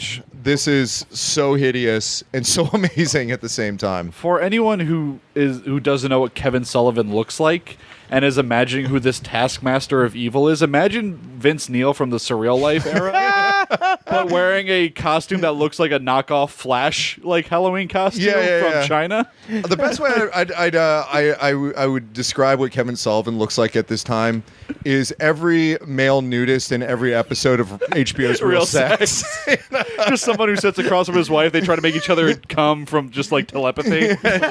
But then he's like 5'2". Yeah, he's so tiny. Built Who like a wants brick to play shit house. nudist volleyball? All right. I brought the Vienna sausages. Can't have a cookout without them. Bischoff has replaced Tony Schiavone just to describe monster truck specs. Go fucking socks. I'll fight you in the dungeon of fucking doom. Bischoff dressed in his best prom tux, tux with the button, which I did rock that at one homecoming. Really? Yeah, I rocked the button tux. Is the button separate like a bolo, or does it come with the shirt? No. You put it in the little. It's like a French cuff. It's almost like a big cuff link. Okay, yeah. Because I was looking good. Yeah. Oh man, I was looking at savage tan, button tux. I looked. Also, Kevin Sullivan has weird horns painted on his forehead. 1990 as well. Those are that's the mark of evil. That's the mark of evil. As we'll see. I looked so 1997, and it was many years after 1997. But I had to look good. I was homecoming king, man. How bizarre. Yeah. All right. So we get truck specs for about 10 minutes. Oh, Yep. truck specs with the guy who built the truck. Yeah. Who's the superstar of the show. Bob Chandler, baby. Pretty much dead. Bob Chandler, my only note was, for the love of God, get an actor. Because they had the actual guy who built the truck, and like you were saying with the uncharismatic rednecks, speaking at a volume that is imperceptible. You cannot hear it on their mics because their levels are so low to catch. Bob Chandler sounds like the earth moving in the Marianas Trench. Like, that is the volume of his fucking voice. And he is just like, he's like, yeah, well, we put these two together, and he's just like, imagine an NPR interview just started happening during a wrestling event. It's run on 15. They each have 15 gallons of alcohol. He's explaining. And Bobby Heenan goes, he's like, I've drank 15 gallons. That sounds great. I've got on 15 gallons of alcohol right now. Where's the guys at right now? Yeah. Bobby Heenan's like, how big are these? How big are the tires? Like, he's like, well, they're 1,000 pounds, but they're 6 feet tall. 1,000 pounds of tire. Yeah, this is amazing. They're 11,000 altogether. Let's just cut to the chase. Yeah. It's monster truck time. My God! They're God. facing off, and they're reading the rules and the layout of the course. The person that's telling them this, I think, might be Richie Rouge from IPW. The guy who doesn't know what he's saying. Richie Rouge. Well, let me tell you something, Bulldozer. You can crush an apple, and that's pretty interesting. But my mama said... This is the same guy that welds them together, right? No, that's Bob Chandler. That's Bob Chandler, Yeah. who they make this poor old man weld these two trucks together on a rainy roof in Detroit. Yeah. But it's Bob Chandler. He's welding it. But Bob Chandler is doing commentary. Yeah, because they clearly filmed it the night before. Yeah. And there's just the guy explaining what's going to happen. He's got his hands like on Big Show and Hogan, and he's like kind of holding them back, even though they're supposed to fight in trucks. Yeah. And he keeps looking off to the right. He's like, and then when you get into, you're gonna get, and like someone's like holding cue cards clearly for him to read. The Giant looks like he's wearing in his racing suit. Looks like he's wearing one of those outfits that they wear for like attack dog training. Yes. Yeah. So it's a monster sumo truck. I'll match. let your fucking dog bite me. I don't give a shit. So it's a monster sumo Can't truck feel match it. on the roof of Cobo Hall, which is the the arena where they would have concerts. So like in the movie Detroit Rock City, the whole purpose was to see Kiss at Cobo Hall. Or if you want to talk about something awesome, it's where Live Bullet by Bob Seger and the Silver Bullet Band was recorded. So do you like that live version of Turn the Page? That's Cobo Hall, motherfucker. Yeah. So they're on top hallowed of Cobo ground. Hall. They have a ring of construction barricades, and then they have two charges. Yeah, and they talk about it's a minefield. How It's these literally a minefield. I forgot they said that. They explain it so nonchalant too. Yeah. Like, there's two charges. Oh, there's mines too. Yeah. Yeah. They could blow up the truck. They could kill everybody. I forgot they said that, and so when it went off, I was like, what? Like, Yeah. there's explosives. You know, now? the roof of Cobo Hall has never recovered from the Bosnia War. It's like there's this very famous match where it's Cactus Jack versus Terry Funk in Japan in an exploding ring match, and the ring explodes, and it's just like a bunch of like small like fireworks going off, and Terry Funk's like, "What the hell was that?" Like he raises his hands like just confused. I love Terry Funk. So the purpose of it is it's a sumo truck. So these trucks are welded together at the front, and they have to push each other. And the first truck to fully go on the other side of this circle 100-foot ring is the loser. And what are the stakes? We don't know. Yeah. Bragging rights? They've already... But this whole feud is based around monster trucks, so Right. there has to be some sort of like symbolic victory to it. And they've already established that there is going to be a match after this between a physical confrontation. They go, it's going to be machine versus machine, and then it's going to to be man versus it's a man. match to avenge the spirit of Hulk Hogan's run over motorcycle and mustache. Like, I don't know if it's just There's a pride. full memory. Was this 1995? You bet your ass it was. Yeah. And weird the thing, two things men hold most dear: mustaches and motorcycles. motorcycle. I was watching this, and the camera angles, there's one from the passenger seat looking directly at Hogan, like from the passenger side. Yeah. Big Show's is like over his shoulder, and you don't really see his arms moving, but you see his hair and the jacket. I'm like, is that a mannequin? Yeah, Because I was expecting them to blow up his car. like Vince McMahon's limo. And I was like, are they going to just blow it up? And I saw the arms, and I'm like, no, there's a person in there. Yeah. Okay. Yeah, and by the way, I'm not even talking about Big Show and Hulk Hogan. I'm saying if you want to know what Terry Bollea and Paul White look like when they're taking a shit, It's that. it's that hard cam inside the monster truck because they're just like trying to steer the stupid monster truck. Yeah. And this is... I forgot how long this was. This was like 12 minutes. So boring. Of aerial shots of trucks just pushing each other. So goddamn boring. It is all of the it is all of the action of like, you know, pulling a car out of a ditch. Yeah. That's probably more exciting than this one. Yeah. During it, I out loud went, who is this for? Yeah. Like, I don't know. I genuinely don't know, because it's not monster trucks crushing cars. And it's not monster trucks doing big jumps. No. It is Eric Bischoff thinking that there are more people in the world like Eric Bischoff. Yes. He's like, I love it, baby. This will be great. Oh, and Eric Bischoff is selling this. Oh, he's doing great. Oh, Like he's- this loves is that dude. he's selling it like it's you know, He's got stock in Andre. Yeah, he's selling it. Yeah. He's got to push those numbers. I bought 30,000 sumo monster trucks. I'm fucking ruined. Like, yeah, I'm a dead like, man. no, it's like he pitched. He If a pitched mob is gonna kill him, Yeah. it tells Like, him. oh, my thumbs. Like he pitched He was just like, okay, I'm gonna springboard this WCW thing into my main dream on Turner is to have an hour-long show of sumo monster trucks pushing each other. Suge Knight dropped me off a 2-story building because he knew I'd live. So they have 10 minutes of this. And long story short, Suge Knight was in monster truck. The Giant in between Vanilla Ice and Tupac era. He was briefly the Giant has been pushed. The Giant's truck has and been then pushed ironically out ran of a guy over. the Hulk Hogan truck, which has biceps, by the way. I believe that's why Hulk won the biceps. Yeah. Well, the whole conceit His of it, truck had biceps. I think, is that these trucks are eventually going to like be in actual monster truck rallies. Is that correct? Yeah, that makes sense. Which would make sense. But it's just funny to me to think about like an actual monster truck team. It's like, all right, who do we got for sponsors? It's like, well, we got Pennzoil, we got SDP, we got the Dungeon of Doom, Burger King. Wait, what was that last one? Oh, you don't need to worry about it. Burger King? Yeah, Burger King. No, before that. Pennzoil. Yeah, Pennzoil. Oh, you mean the Castle Grayskull of evil wrestlers? Yes, them the too. Jurassic Park The Jurassic Park. We're sponsoring monster trucks and Arsenal FC this year. That is the devil's truck. Behold, Arsenal playing soccer, and instead of like Emirates, it just says The Dungeon of Doom in the Jurassic Park font. Why is Kevin Sullivan at fucking Wembley? Oh my God! Giant loses. There's no other way to describe this.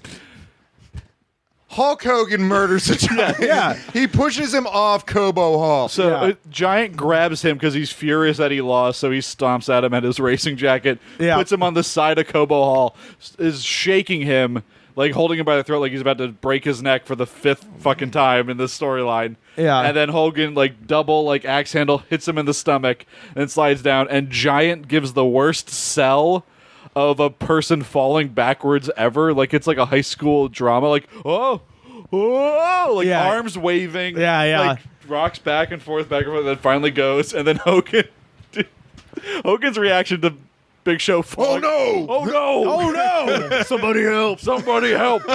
Oh, what have I done? No! Somebody help! And then it cuts to a picture of the Detroit River. Yeah, because the video of the Detroit River. Eric Bischoff is losing his mind. Yeah. Which and Bob Chandler responds, "Oh damn! No. Oh, that guy. He literally says, "Oh damn!" Bob Chandler, who probably doesn't know what any of this is. He might be dead. No. So I actually looked this up. I looked at Google Images to try to figure out the kind of the layout of Cobo Hall. So based on what I could tell, there's a small brick retaining wall that just separates, because it's essentially the top of a parking deck. Yeah. Is where this was shot, and there's a small retaining wall that you can see Hogan and Giant both get up on, and it's maybe 3 to 4 feet tall, and that's what you see Giant go backwards, off of, and then obviously there's just like a big pad behind it. Yeah, there's something. But then the implication, because of the next camera shot you see is the river, is like, oh, he fell off into the river, which is how he lived. But then if you look on Google Maps, like that would be about it is very close to the river, but he would have had to have fallen backwards about 300 to 400 feet, like all the way down. He would have had to have had a vomit comic like parabolic flight off of the Cobo Hall and then into the river to survive that way. They should have had him come out to the ring soaking wet. Yeah. Well, they don't explain it, as we're going to get into. So anyway, he's as far as we know, he's dead.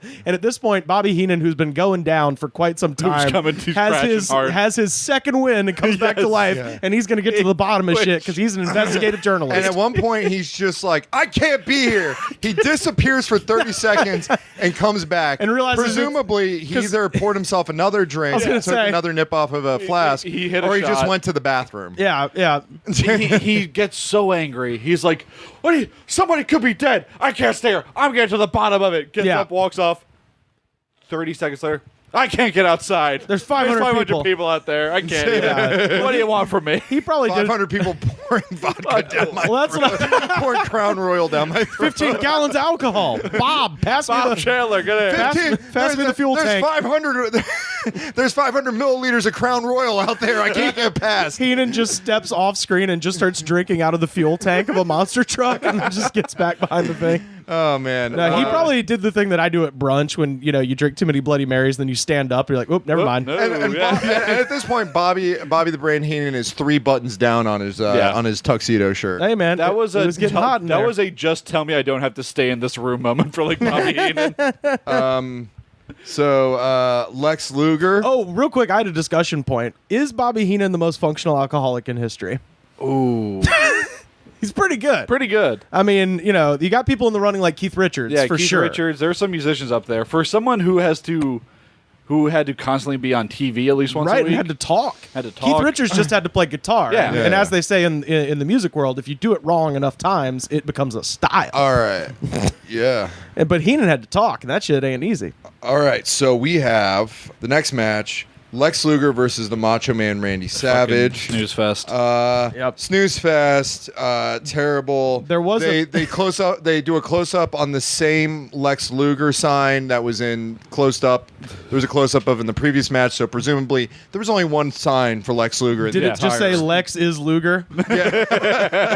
Macho Man wins. There's a guy in a Sabu headdress. Yes. Which leads me to the question: did they sell Sabu headdresses? They're like, I push off again. Oh God, I bought so many of these. All right, we just fired this guy. I'm done. I inherited Yasser Arafat's fucking wardrobe. I got to get rid of these things. All right, so we just get to the main event. Yep, here it Michael is. Buffer's out. Yep. He botches it. He announces the Giant, and he starts it for he gets up to his weight, and he's like, "Never mind." Yes. they botch the Flair Sting intro too. Yeah. Yep. He announces Flair first, and Sting is the first one to come out, and then he's like, "Ric Flair is not coming to the ring."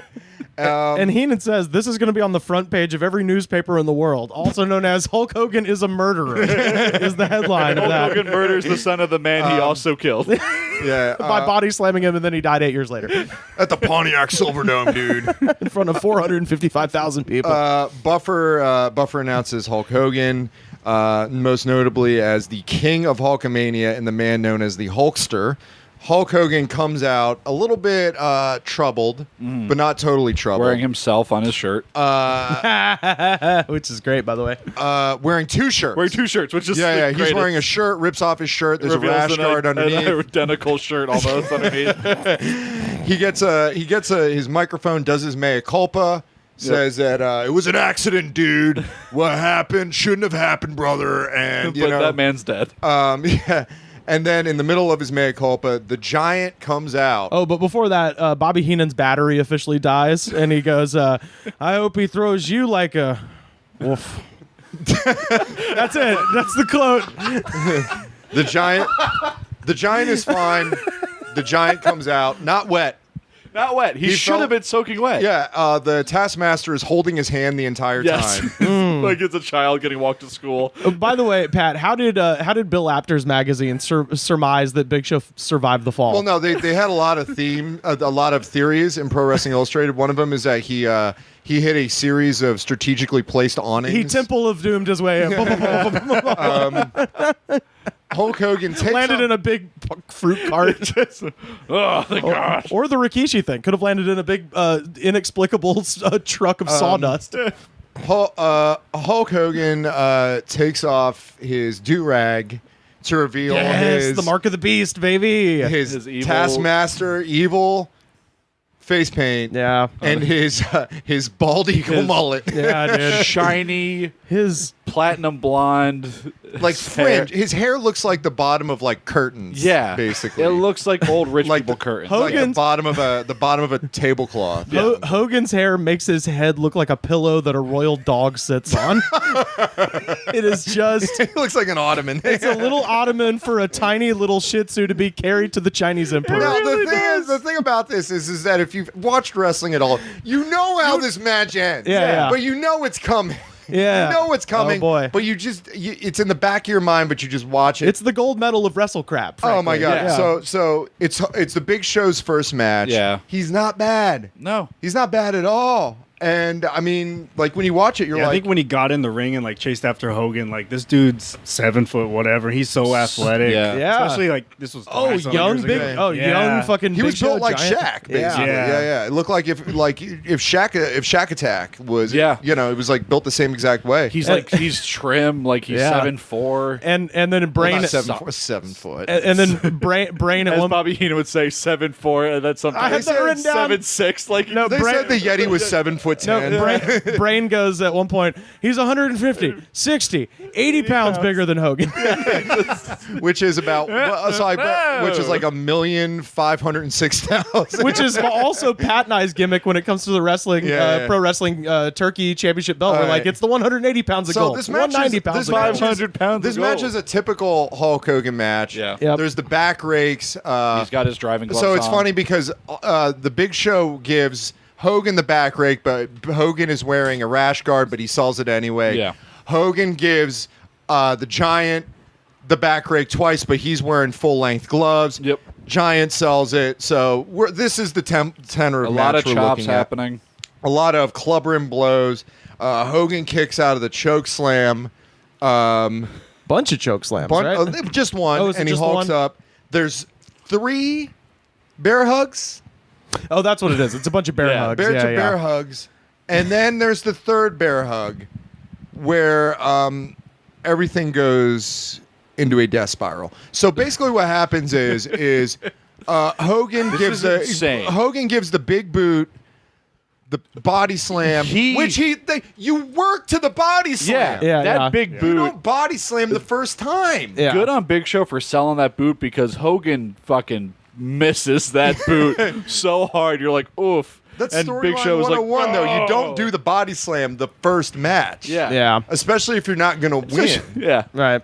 But he does it. But he's like, I body slammed this dude's dad, so this guy should be no problem. Yeah. That's probably why. And then If there's a place to do it, it's at Halloween Havoc 95. And then he does the stinky. What better place than here? What better time than He does the stinky leg drop. Yep. And then as Nick Patrick, I think it was Nick Patrick was going down for the count. Yeah, who counts very softly. Oh yeah. Jimmy Hart whacks him with the belt. Yeah. Unbeknownst to Hogan. And then Hogan's like, "What happened to the referee, brother?" To Jimmy Hart, and Jimmy's like, "I don't know, baby." So they proceed. I'm evil now, baby. Yeah. So they proceed. Also dressed in all black. They mention to, as he comes out. They're gonna get the referee up so that they could do the count again. Yeah. But then when Nick Patrick gets up, Jimmy Hart wails Nick Patrick with the belt. Or it might be Randy Anderson. I don't know. They all had I think mullets. it's Nick Patrick. They were all Yeah. interchangeable. Yeah, because it was head WCW referee Nick Patrick. And Hogan sees it. And he's like, "You're evil. You've turned on me." But he hasn't hit Hogan. No, he did whack Hogan, I thought. No, he hits Nick Patrick. They both help him up. Yeah. And Hogan's like, all right, I'm going to go for the pin. And then he just throws him down. Yeah. Let's go of Nick Patrick and then takes the belt and nails Hogan. Yes. And then Hogan confronts him, and then in about 30 seconds, madness ensues. You basically have a month's worth of storyline in 30 seconds. Yeah. It is. Hart turns, Giant grabs Hogan, puts him in a bear hug. Devastating bear To hug. let Devastating him bear just hug. take a nap at the end of this match. Jimmy Hart starts waving out presumably Dungeon of Doom members. He was going to wave in the Shark. He was going to wave in the Zodiac, Meng, freaking Braun the Leprechaun, Loch Ness, Conan, who was for some reason in the Dungeon of Doom as a member. But out comes Lex Luger and Macho Man together, even though Luger has turned on Macho. They're together. They're together to stop it. And then Macho, it should be noted, has a whole new outfit. Macho's got a whole, amazing. even fringier. He's dressed in gym clothes, essentially, but it's his version of gym clothes. They still have fringe. They still have fringe. Yeah, they still have crepe He's got the paper all bandana over him. on, no cowboy hat. And then what happens is they roll in. Lex Luger just stands there, and then Jimmy Hart hits Macho with the belt. Yep. And Macho falls down, and then Lex Luger starts stomping on Macho Man, and then out comes the greatest wrestler of all time, the Yeti. Yeah, and Tony Schiavone's Immortal Call. And the Yeti! All this shit is happening. This is a total fiasco. And then there's a cut, and it's a guy wrapped in toilet paper. Yep. A mummy. Used toilet paper. It looks like used toilet paper with black like smudges on his face, like of what you could see of his face, almost like he was helping Johnny B. Bad out with his car trouble. Johnny B. Bad was helped by the Yeti on the way to the Cobo He was Hall. wrapped in the rags that Johnny B. Bad used to wipe clean off his hands when he was changing all 4 tires. Here you go. Yeah. Here you go. They're a little dirty. Hope that's all right. So this is you can do a it. Yeti that's a mummy. That's supposed to be 7'10". Well, it was frozen in ice and then broken out of ice by a lightning bolt. And to acknowledge this happens, real sports. Tony Schiavone just goes, and the Yeti. And the Yeti. Like he's an afterthought. Yeah, because he is. All right. We have this. This match is paced exactly wrong. There is no rationale behind Jimmy Hart's so it's so crazy. So the Yeti comes in. Who was the Yeti? It's Ron Reese. Ron Reese, later of, he's fucking gigantic. Later of Raven's Flock. Yeah. Okay. The jobber Big Ron Stud. Yeah. He comes in. Bobby Heenan's just like, his head looks like a stump. That's the thing I remember. I was like, what? And he proceeds. Okay, so imagine this, listeners. Theater of the mind. The giant who's about 7 foot tall, bear hugging a helpless Hulk Hogan who's limp. A now sleeping Hulk Hogan. Hulk Hogan. The Yeti comes in, looks like a mummy, grabs around Hulk Hogan with both of his hands and grabs the giant's shoulders and pulls himself in. And then does this thing where he does a pee-pee dance. Yeah. And he's looking like he's electrified. It's like this sort of pee-pee dance. And they're basically it's a Hulk Hogan sandwich. Mm-hmm. And this lasts for 10 seconds. But it feels like an eternity because it's so long. It's so awkward. Jimmy Hart has no motivation for whatsoever other than he's evil now. Yeah, he's jumping around, and the Yeti breaks free, and he has a crisis as to what kind of character he is. Yeah, because he starts doing the mummy Frankenstein hands for about 2 seconds, and then drops his arms, and then does it again. Yeah, and then drops his arms. And then they do the same sandwich treatment to Macho Man for 3 seconds.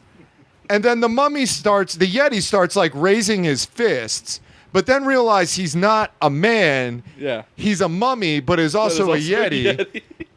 But he's an abominable snow. Maybe if you shave the abominable snowman, that's what he looks like. He looks like a mummy. He's got bandages underneath all the fur. Yeah. No, they tried to shave the abominable snowman. And they got razor burns and like little cuts all over. So they had to we can't put him out there like that. That's the reason. They should have put that over. But instead, it was like Lou Ferrigno and $6 Million Man. With Bigfoot. But then instead, Brain for some reason says, "Warm up the bedpan." Yeah. What the fuck does that mean? Somebody go sit on Hogan's bedpan. Make it warm. He just got hugged to death. Yeah. Well, if it's a metal bedpan, I mean, it can be cold. Yeah. I mean, I get that, but it doesn't make any goddamn sense. By this time, Bobby Heenan is done. And then they're done. Oh, I've got his final call. And they're basically like talking in code, like they're trying to sell this like this was like the biggest event ever, but then they're like, you have never seen a pay-per-view quite like this in your life. Tell your friends who didn't watch it to watch Nitro tomorrow. I mean, they're right. Just like, this is like so backhanded complimenting. By the way, for those of you that are curious about what happens to the Yeti after this disappears until he returns at the next pay-per-view, World War III, which is a 3-ring, 60-person battle royal, one giant in each ring. Yeah. So it's the giant, the Yeti. What if it wasn't? And then what if it wasn't the giant? Yeah, we got like 3 giants in every ring. And it's a Yeti. He's like, I'm the giant. And it's like, no, it's one-man gang. That's a giant, actually. The Yeti comes back. And he's been stripped of his bandages because what appears to have been underneath the Yeti outfit the entire time, underneath the bandages, was not a shaved ape, but a samurai with a mask. Yeah, a ninja. Yeah. He's now wearing a huge ninja. And he has a thing on his head that looks like a tube sock. Mm-hmm. So it's just a dangling tube sock. He's a gigantic sea monkey. Yeah, so basically it's like it's almost like imagine the tube sock thing that the Red Hot Chili Peppers did. Yeah. But imagine that tube sock thing on the top of your head. Yeah. It's like Instead of, Zodiac's like- birthday candle grew into a giant dildo, and then he put Yeah, it, it's just like just a sock. Yeah. That just a tube sock that goes down to his shoulders, and he's the first person eliminated in World War III. The Yeti has basically this was like his moment, and it was such an epic failure that they're like, not only are we going to erase this from history, we have to just make it make it completely inconceivable. Yeah. Just break all the bounds of logic. And then just like have him be the first person eliminated, even though he's like legitimately 7'2". And he also has he has incredibly short arms too for being 7'2". Yeah. So it looks even more ridiculous. He's the T-Rex of combat sports. Yeah. And then of course Reese goes on to become a member of Raven's flock. At which point he then retires from wrestling. He is nowhere to be found on social media. The only shoot interview we found with him is literally recorded. It's like 3 guys. It sounds like they're recording inside the largest cave. They're in the Dungeon of Doom. Oh, they're in the Dungeon of Doom. I went back to where I came from. And they're recording into an iPhone, so the audio is shit. And I can't find anything about Ron Reese, but from what I heard, according to Wikipedia, he lives somewhere in Georgia, and he is the manager for a wine distributor. So good for him.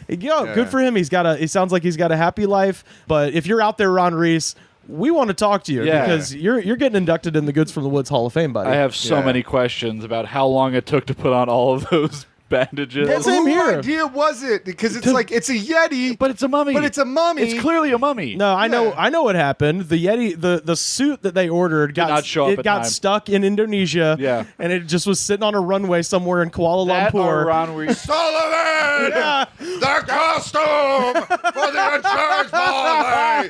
The Yeti! They will is stuck! Is this FedEx? Is stuck, Sullivan! It's either that at the requisition center, which is closed all weekend, Sullivan, and I can't find the tracking number. Sullivan! What do you mean you don't deliver on Veterans Day? FedEx! What do you mean Halloween is a national holiday and you can't deliver?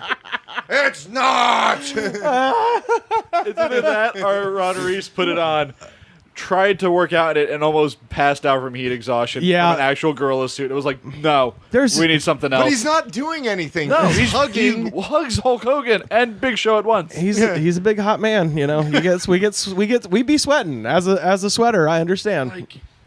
It's a tough situation. Fucking Christ. But he emerged from like the ice at the aggro crack. Some kid from Israel who wins gets handed the Yetis. The part of the Yetis ice block. What was he a mummy when he emerged from the ice block? Oh, okay. He gets struck by lightning, and the next thing he's there. Like they don't show it. They show it for like a second. Yeah, well, Nitro. Heenan says something way earlier in the broadcast where he goes, "I saw that ice explode, and I had to get out of there. I haven't even seen this guy yet. I knew this creature." It is Shockmaster level insanity. Oh yeah, and we're what 2 years out from the Shockmaster? Like it's that's recent memory at this point. Oh my god. Anyway, Heenan's final call, by the way. Oh, I'm exhausted. my favorite part of when they cut back to them, Chevalier goes, and it's everyone's eyes. The match has been over for minutes. Everyone's eyes are just locked on the ring still right now, and you can see everyone's gone. Yeah. Everyone is gone. The stands are empty. There's people like just filing out, like picking up trash. It is such an empty stadium. And he's like, everyone is just locked, focused, fixated on this ring. No, they're not. They're beating traffic. Yeah. People started beating traffic when the giant mummy walked out to the fucking ring. Why? Like, okay, we're done. Yeah. Done. All right, son, enough. we're leaving. A 7'2" I thought this was supposed to be distributor. I thought this was supposed to be an athletic contest. doing a tandem. I brought my boy to see a serious athletic competition. And you give me spooky. And you give me a mummy. That's amazing is that in this match, it's like you have Ric Flair, Sting, Arn Anderson, Brian and Brian Pillman just light the arena up. Yeah. And People then are just pelting. They're into this. Yeah. It's so a into great match. Yeah, and then we got a humping mummy, baby. And then the Scooby-Doo Adventures. That's the closes out the show. the real Monster Mash was that. Yeah. By the way, my final note: they roll credits. Yes. Which you never fucking see in wrestling anymore. They had their spooky font. They had the spooky haunted font, house, clip art background. And I don't know if you guys noticed who provided the helicopter services. McMahon Helicopters. Oh, boom! hello. There you go. And that's my notes. 13 goddamn pages of notes on this shit. This was the most amazing pay-per-view of all time. I mean, look, yeah, like I don't ever want to think about it again, but boy, I'm glad we reflected upon it. Every match that Lex Luger wasn't a part of was memorable. Yeah, Lex Luger managed to have two incredibly boring matches with Meng, two of the best ever. Who's a guy that beat up 13 cops one time. Yeah, in real life. Bit off a dude's nose. Yeah. There was a lot of face biting, by the way, in this pay-per-view. I think I counted Hogan bites Big Show's and forehead. the Macho Man Randy Savage. He has a boring match with Macho Man Randy Savage. Right. The pride of Sarasota. Yeah, man. Wow. Well, boy, I hope you enjoyed that as much as we did. Justin, did you get anything from that you're going to work into your wrestling repertoire? As a pro wrestler, Mr. Morales, how do you go about facing the Big Show in a monster truck battle? I'll wait for your answer. That's pretty tough. You know, he's Andre the Giant's son, so he's obviously got the lineage of the monster truck. Yeah. Of course, Andre's famous monster truck matches he had with Skandar Akbar. Yeah, everyone remembers Andre the Giant was part monster truck.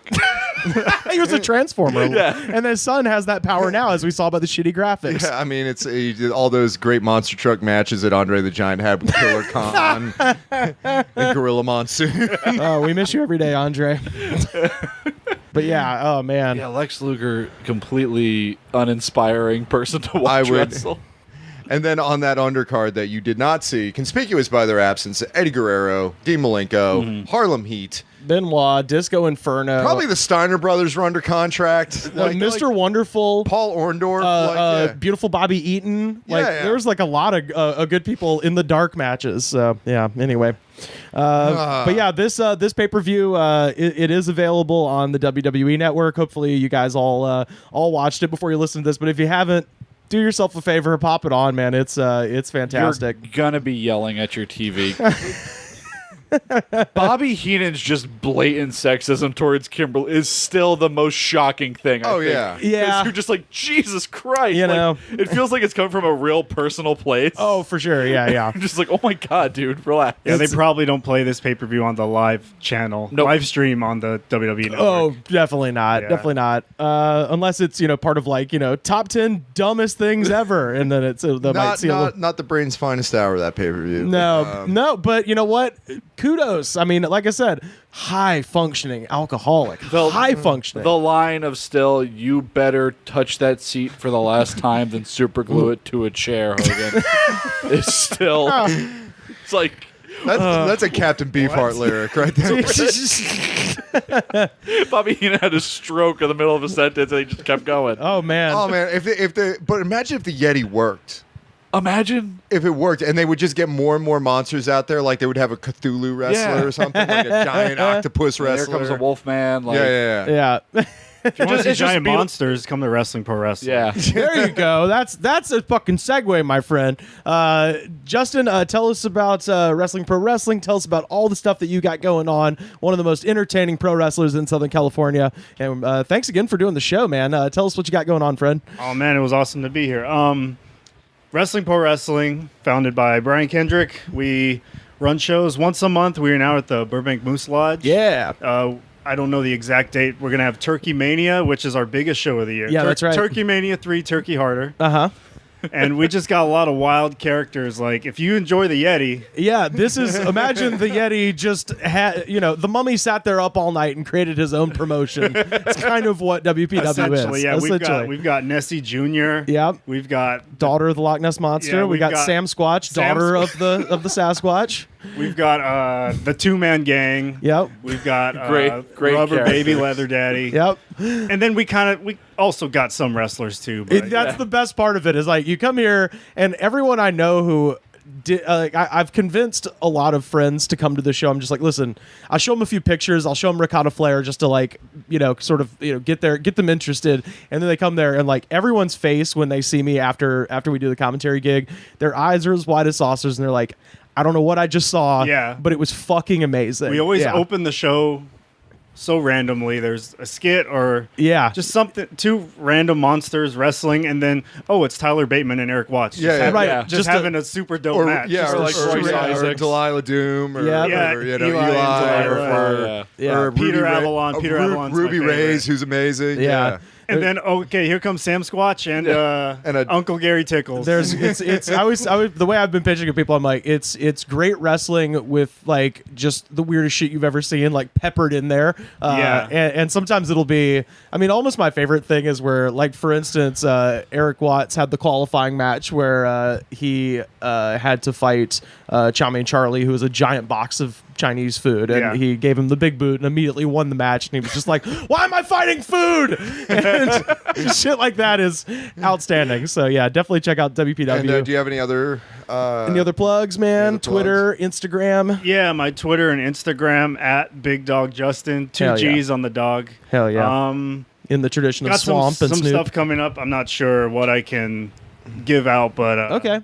Yeah, we'll follow him on there, and I bet you'll get updates. You'll see something after the fact. Yeah, and Justin's definitely, a great wrestler. Absolute highlight of any show he's on. For sure. Be it trained by Brian Kendrick, trained by Shibata, trained by just a great group of individuals. So it's like, and a shout out to Peter Avalon. I've done a little bit of training with Peter Avalon. Man, that was one of he's a great. I mean, Justin's priming up to be like the project that a bunch of like really talented people are kind of putting together. Yeah. And, so get on the Justin Morales train now before it leaves the fucking station. You goddamn marks. Yes. Adam, tell us a little bit about what you got going on. By the way, Adam, you're wearing a New Japan Pro Wrestling tank tops with the headphones. You kind of look like you're wearing a wrestling seglet, and the head you kind of look like a weird Rick Steiner right now. You look like hipster Rick Steiner. I look like, that's my WPW character, just hipster Rick Steiner. Going on. I just finished a music video that I directed that I put out on Halloween for a musician, Annalise Nelson, so that's up. And I'm finishing up a wrestling short that we talked about earlier. Yeah, that's right. That'll be coming out in the middle of November. I'm waiting until midterm elections are done and hopefully the world's not on fire. Oh, okay. Well, good luck with that. Yeah, good. Hoping. Here's hoping. TBA. So I'm putting that out. I have a Vimeo page. I'm on Twitter, but not really, kind of trying to stay off of that website. Why?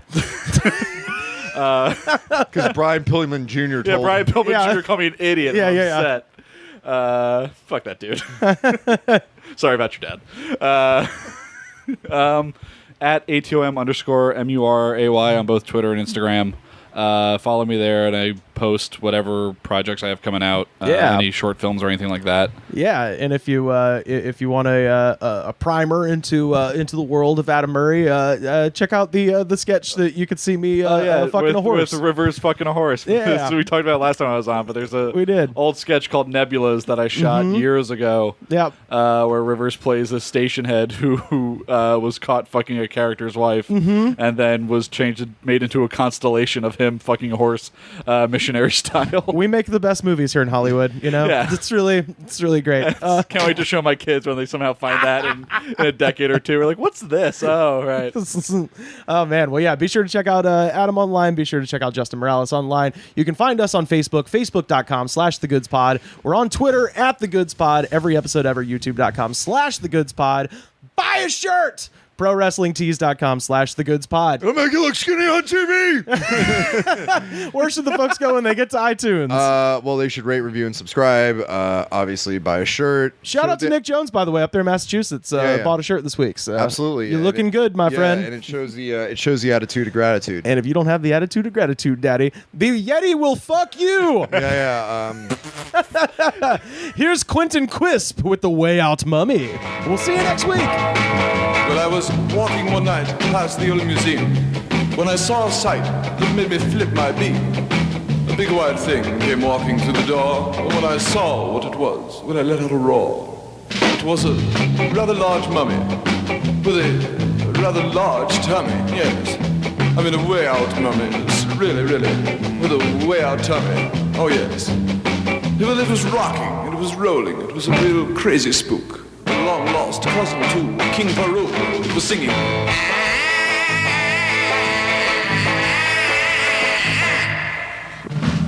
This cat was big, man, like he was large. His belly was swinging like Cleopatra's barge. When he took off his sheet, oh, he really was a gasser. He had a tattoo on his belly saying, I like Nasser. He was a way out mummy, really. I mean, a really big tummy. Oh, I mean, a fantastic mummy. Oh, something else with a way out tummy, yes.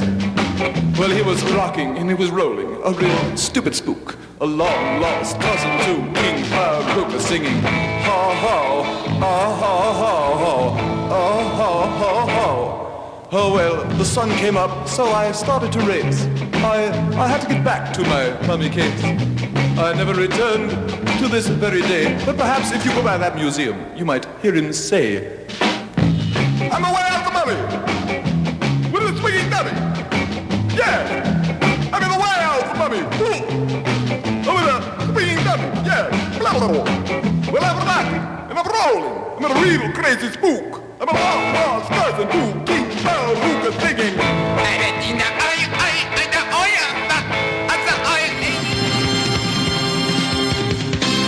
The Goods from the Woods was mixed, edited, and distributed by me, Rivers Langley. You can find the show on Twitter at The Goods Pod. Our theme song was composed by DJ Smiles. Check him out on Twitter at DJ Smiles.